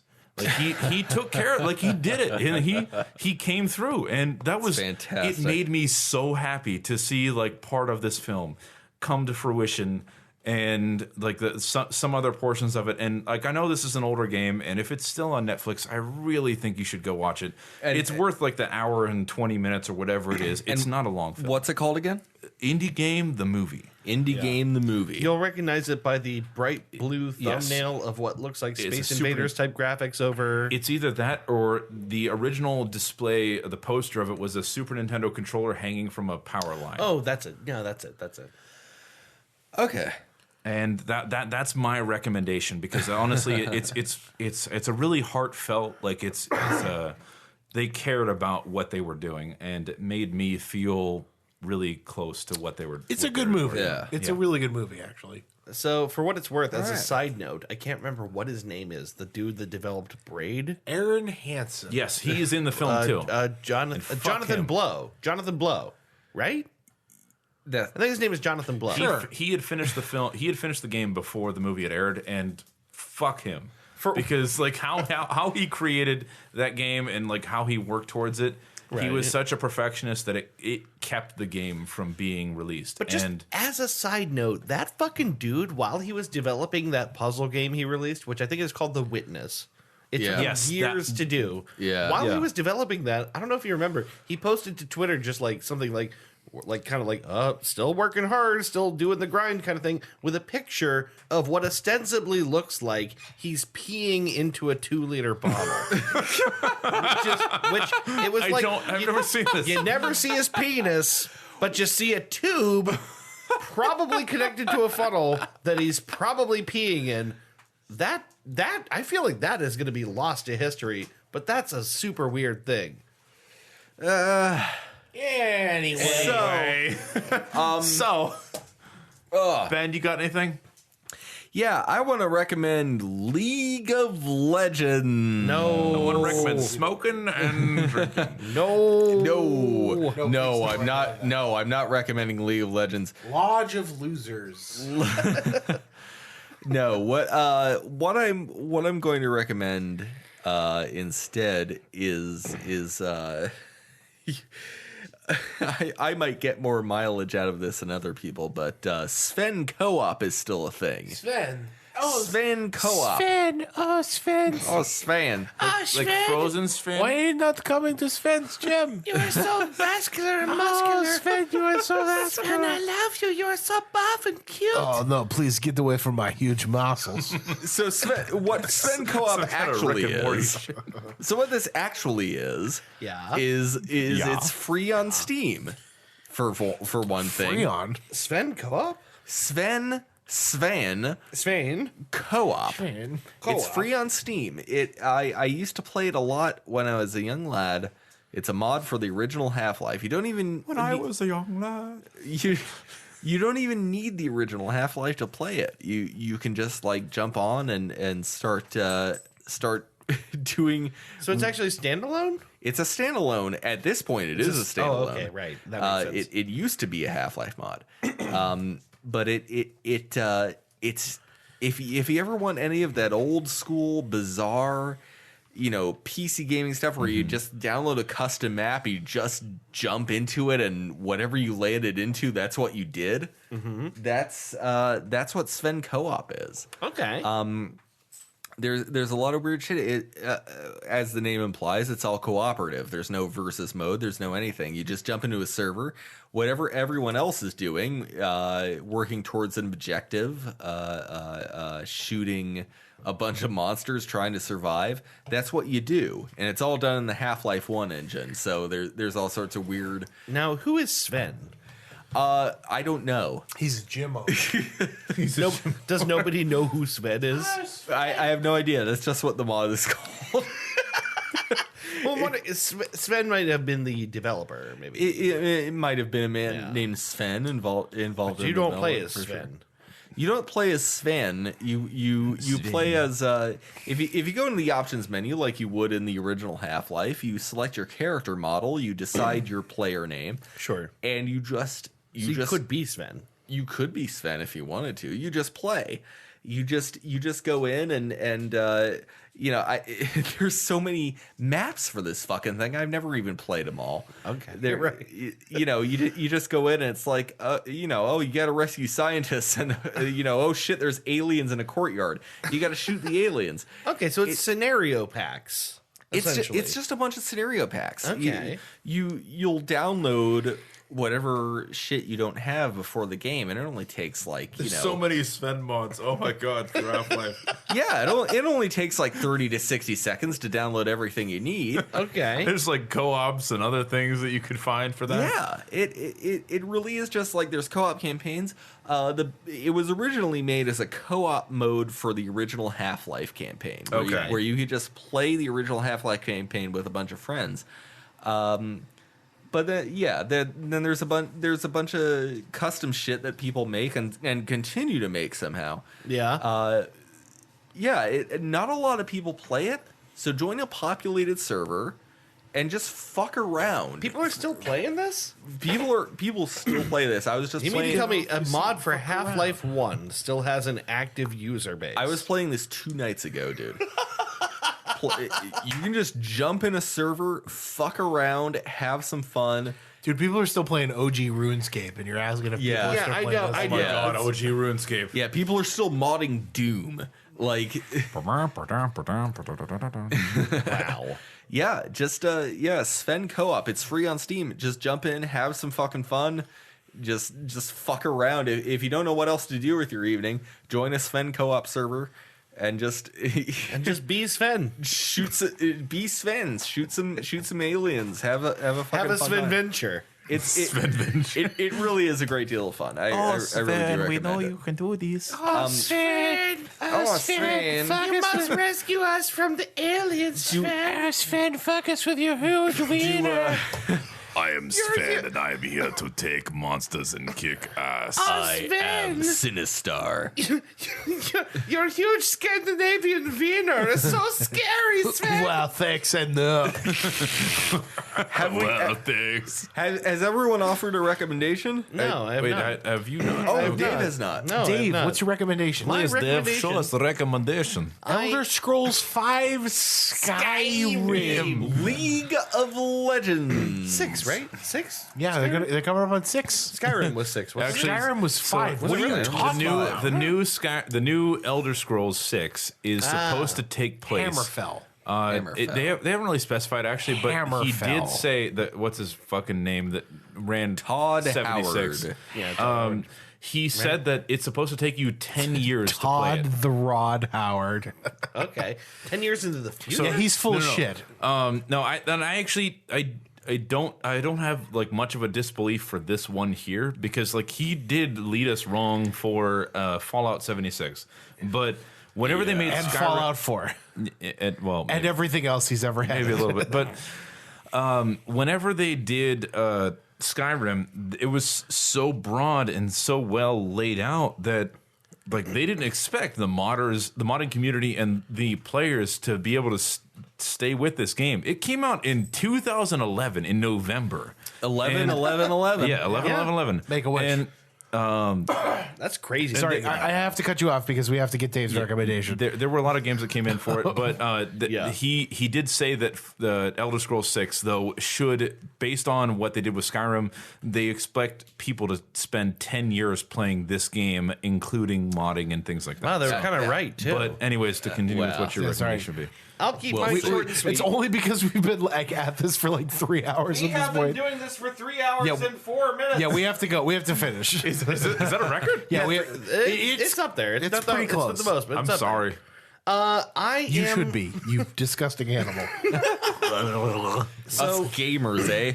you guys know this thing that I'm about to recommend. You guys have both seen it. Tyler, I'm not sure if you've seen it. I think you probably have. Godfather Part 2.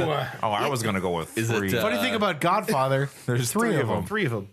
So, So you guys, I think have all seen it. It's heard it's of a it. YouTube series.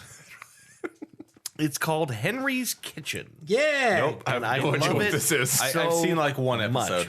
This thing, I'm telling you, invest the time to watch as many of these episodes as you can. What it is a dude doing ostensibly what looks like a cooking show.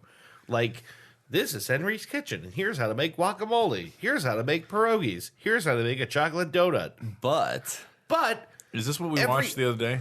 yes, the thing I put in the Chromecast the other day. So what it is a guy who, like, the editing is bad. There's long cuts where he doesn't seem to know the camera's on and he's scratching his head or rearranging his hair. He does everything in these videos poorly. Like, including, like, And he knows he does them poorly. well, the thing is, the creator knows he does it poorly. The character that he's playing seems Yeah. to be doing it. Sorry. Can you shut the fuck up for 1 minute? I'm sorry. I sneezed so hard, my back cracked in like 2 places. no one cares. I know that sneeze, and it's a great sneeze. Oh, man. So yeah, like One person cares. the dude literally, like, he can't cut anything evenly. He can't make anything All at well. angles and weird shit. Everything's like he'll fuck up, and then he'll be digging through what he just made to pull out seeds and shit. Like he can't do anything right. And it's all like layered with this subtext of like Henry is very alone and no one loves him, and he is just like it's so sad. There's a song that he sings in several episodes under the pseudonym Jose Suicidio. Holy shit! He credits all the music in the show to Jose Suicidio, but it's obviously him. And there's a song about him singing that. Essentially, the lyrics are, "She was my only true love, the only thing I ever needed. But now she's dead and buried beneath the willow tree." Oh my god! Wow. Right? So Some Conjuring level stuff here. He suddenly drops, "Maybe I killed this woman and dropped her underneath a willow tree." Like, how fucking weird this is. So, watch Henry's Kitchen. It is so good. It's such a great series. I think this guy has been in a handful of things that you might know. If you watch Silicon Valley, he was the dude in the server room when they bought a ton of servers, and he was the dude that like lived in the dungeon of servers. I don't know. Oh my god, that was him. Yeah, the dude that with I the know who. ponytail. I know who you're talking about. That's the guy. Oh my god. I blame you, Brady. You're welcome. So watch Henry's Kitchen. It's really funny. It's really sad. It's if you like stuff that's like so sad it's funny, this is that thing. Hey, what's our time right now? About 3:08, probably. 3:08? Yeah, probably about 3:05. Actually, Take a look. Let me know exactly the time. 3:07:40. That is officially the longest Three Dude cast we've ever done. Oh, No You're shit. welcome, motherfucker. what have we learned? The previous episode, We're a bunch of nerds. What the fuck have we learned? I learned that Daddy's belt gets better with age. I did too. I learned fuck the police, foil Pokemon cards worth it. I learned Crooked Tyler Hawkins. We need to lock him up. We need to get him the fuck out of here. I learned fuck arugula. I learned on second thought they're not worth grandma. I learned I had 2 thumbs in my ass. Fuck arugula. I learned Dave's grandparents were the fucking raddest and had a pinball machine in their basement. Yes. I learned Shinobi 3 is God and all other Sega Genesis games suck. I learned that Ralph Baer fought for your right to bear arms. I learned that tennis is useless. I learned that we can get off on an insane tangent when we have the right topic and enough beer. And WWE is fucking garbage and needs to be replaced. Get rid of it. I learned that I want to bend an Atari arcade machine over and slap its ass a little. With my belt. I learned that you really want to fuck Pong. I learned battle chess involves chess pieces brutally eating each other alive. I learned that grandma wants you to gamble. Thanks, Grandma. Is that everything? How's Peter Stinklage doing? Can we give a quick shout out to Peter Stinklage? Peter Stinklage. What a fucking trooper. Let's let him out of there. No, I'm going to take him outside. Take a photo and let him go. Take a photo of Peter Stinklage. After we're done, I'm going to take him outside. But for now, I'm going to take a nice little For the picture of Peter record, Stinklage. the previous record for Good photo. Get him like close, nice and close. for the record, the previous record for longest Three Dudes episode was the season 2 episode 4 episode with Christy entitled "Dangerously Polish," in which I recommended Schindler's List, and everybody made fun of me. Everyone laughed because we were all drunk and tired. Ben, you have decided on what your topic will be for the debate. What is it? The topic is that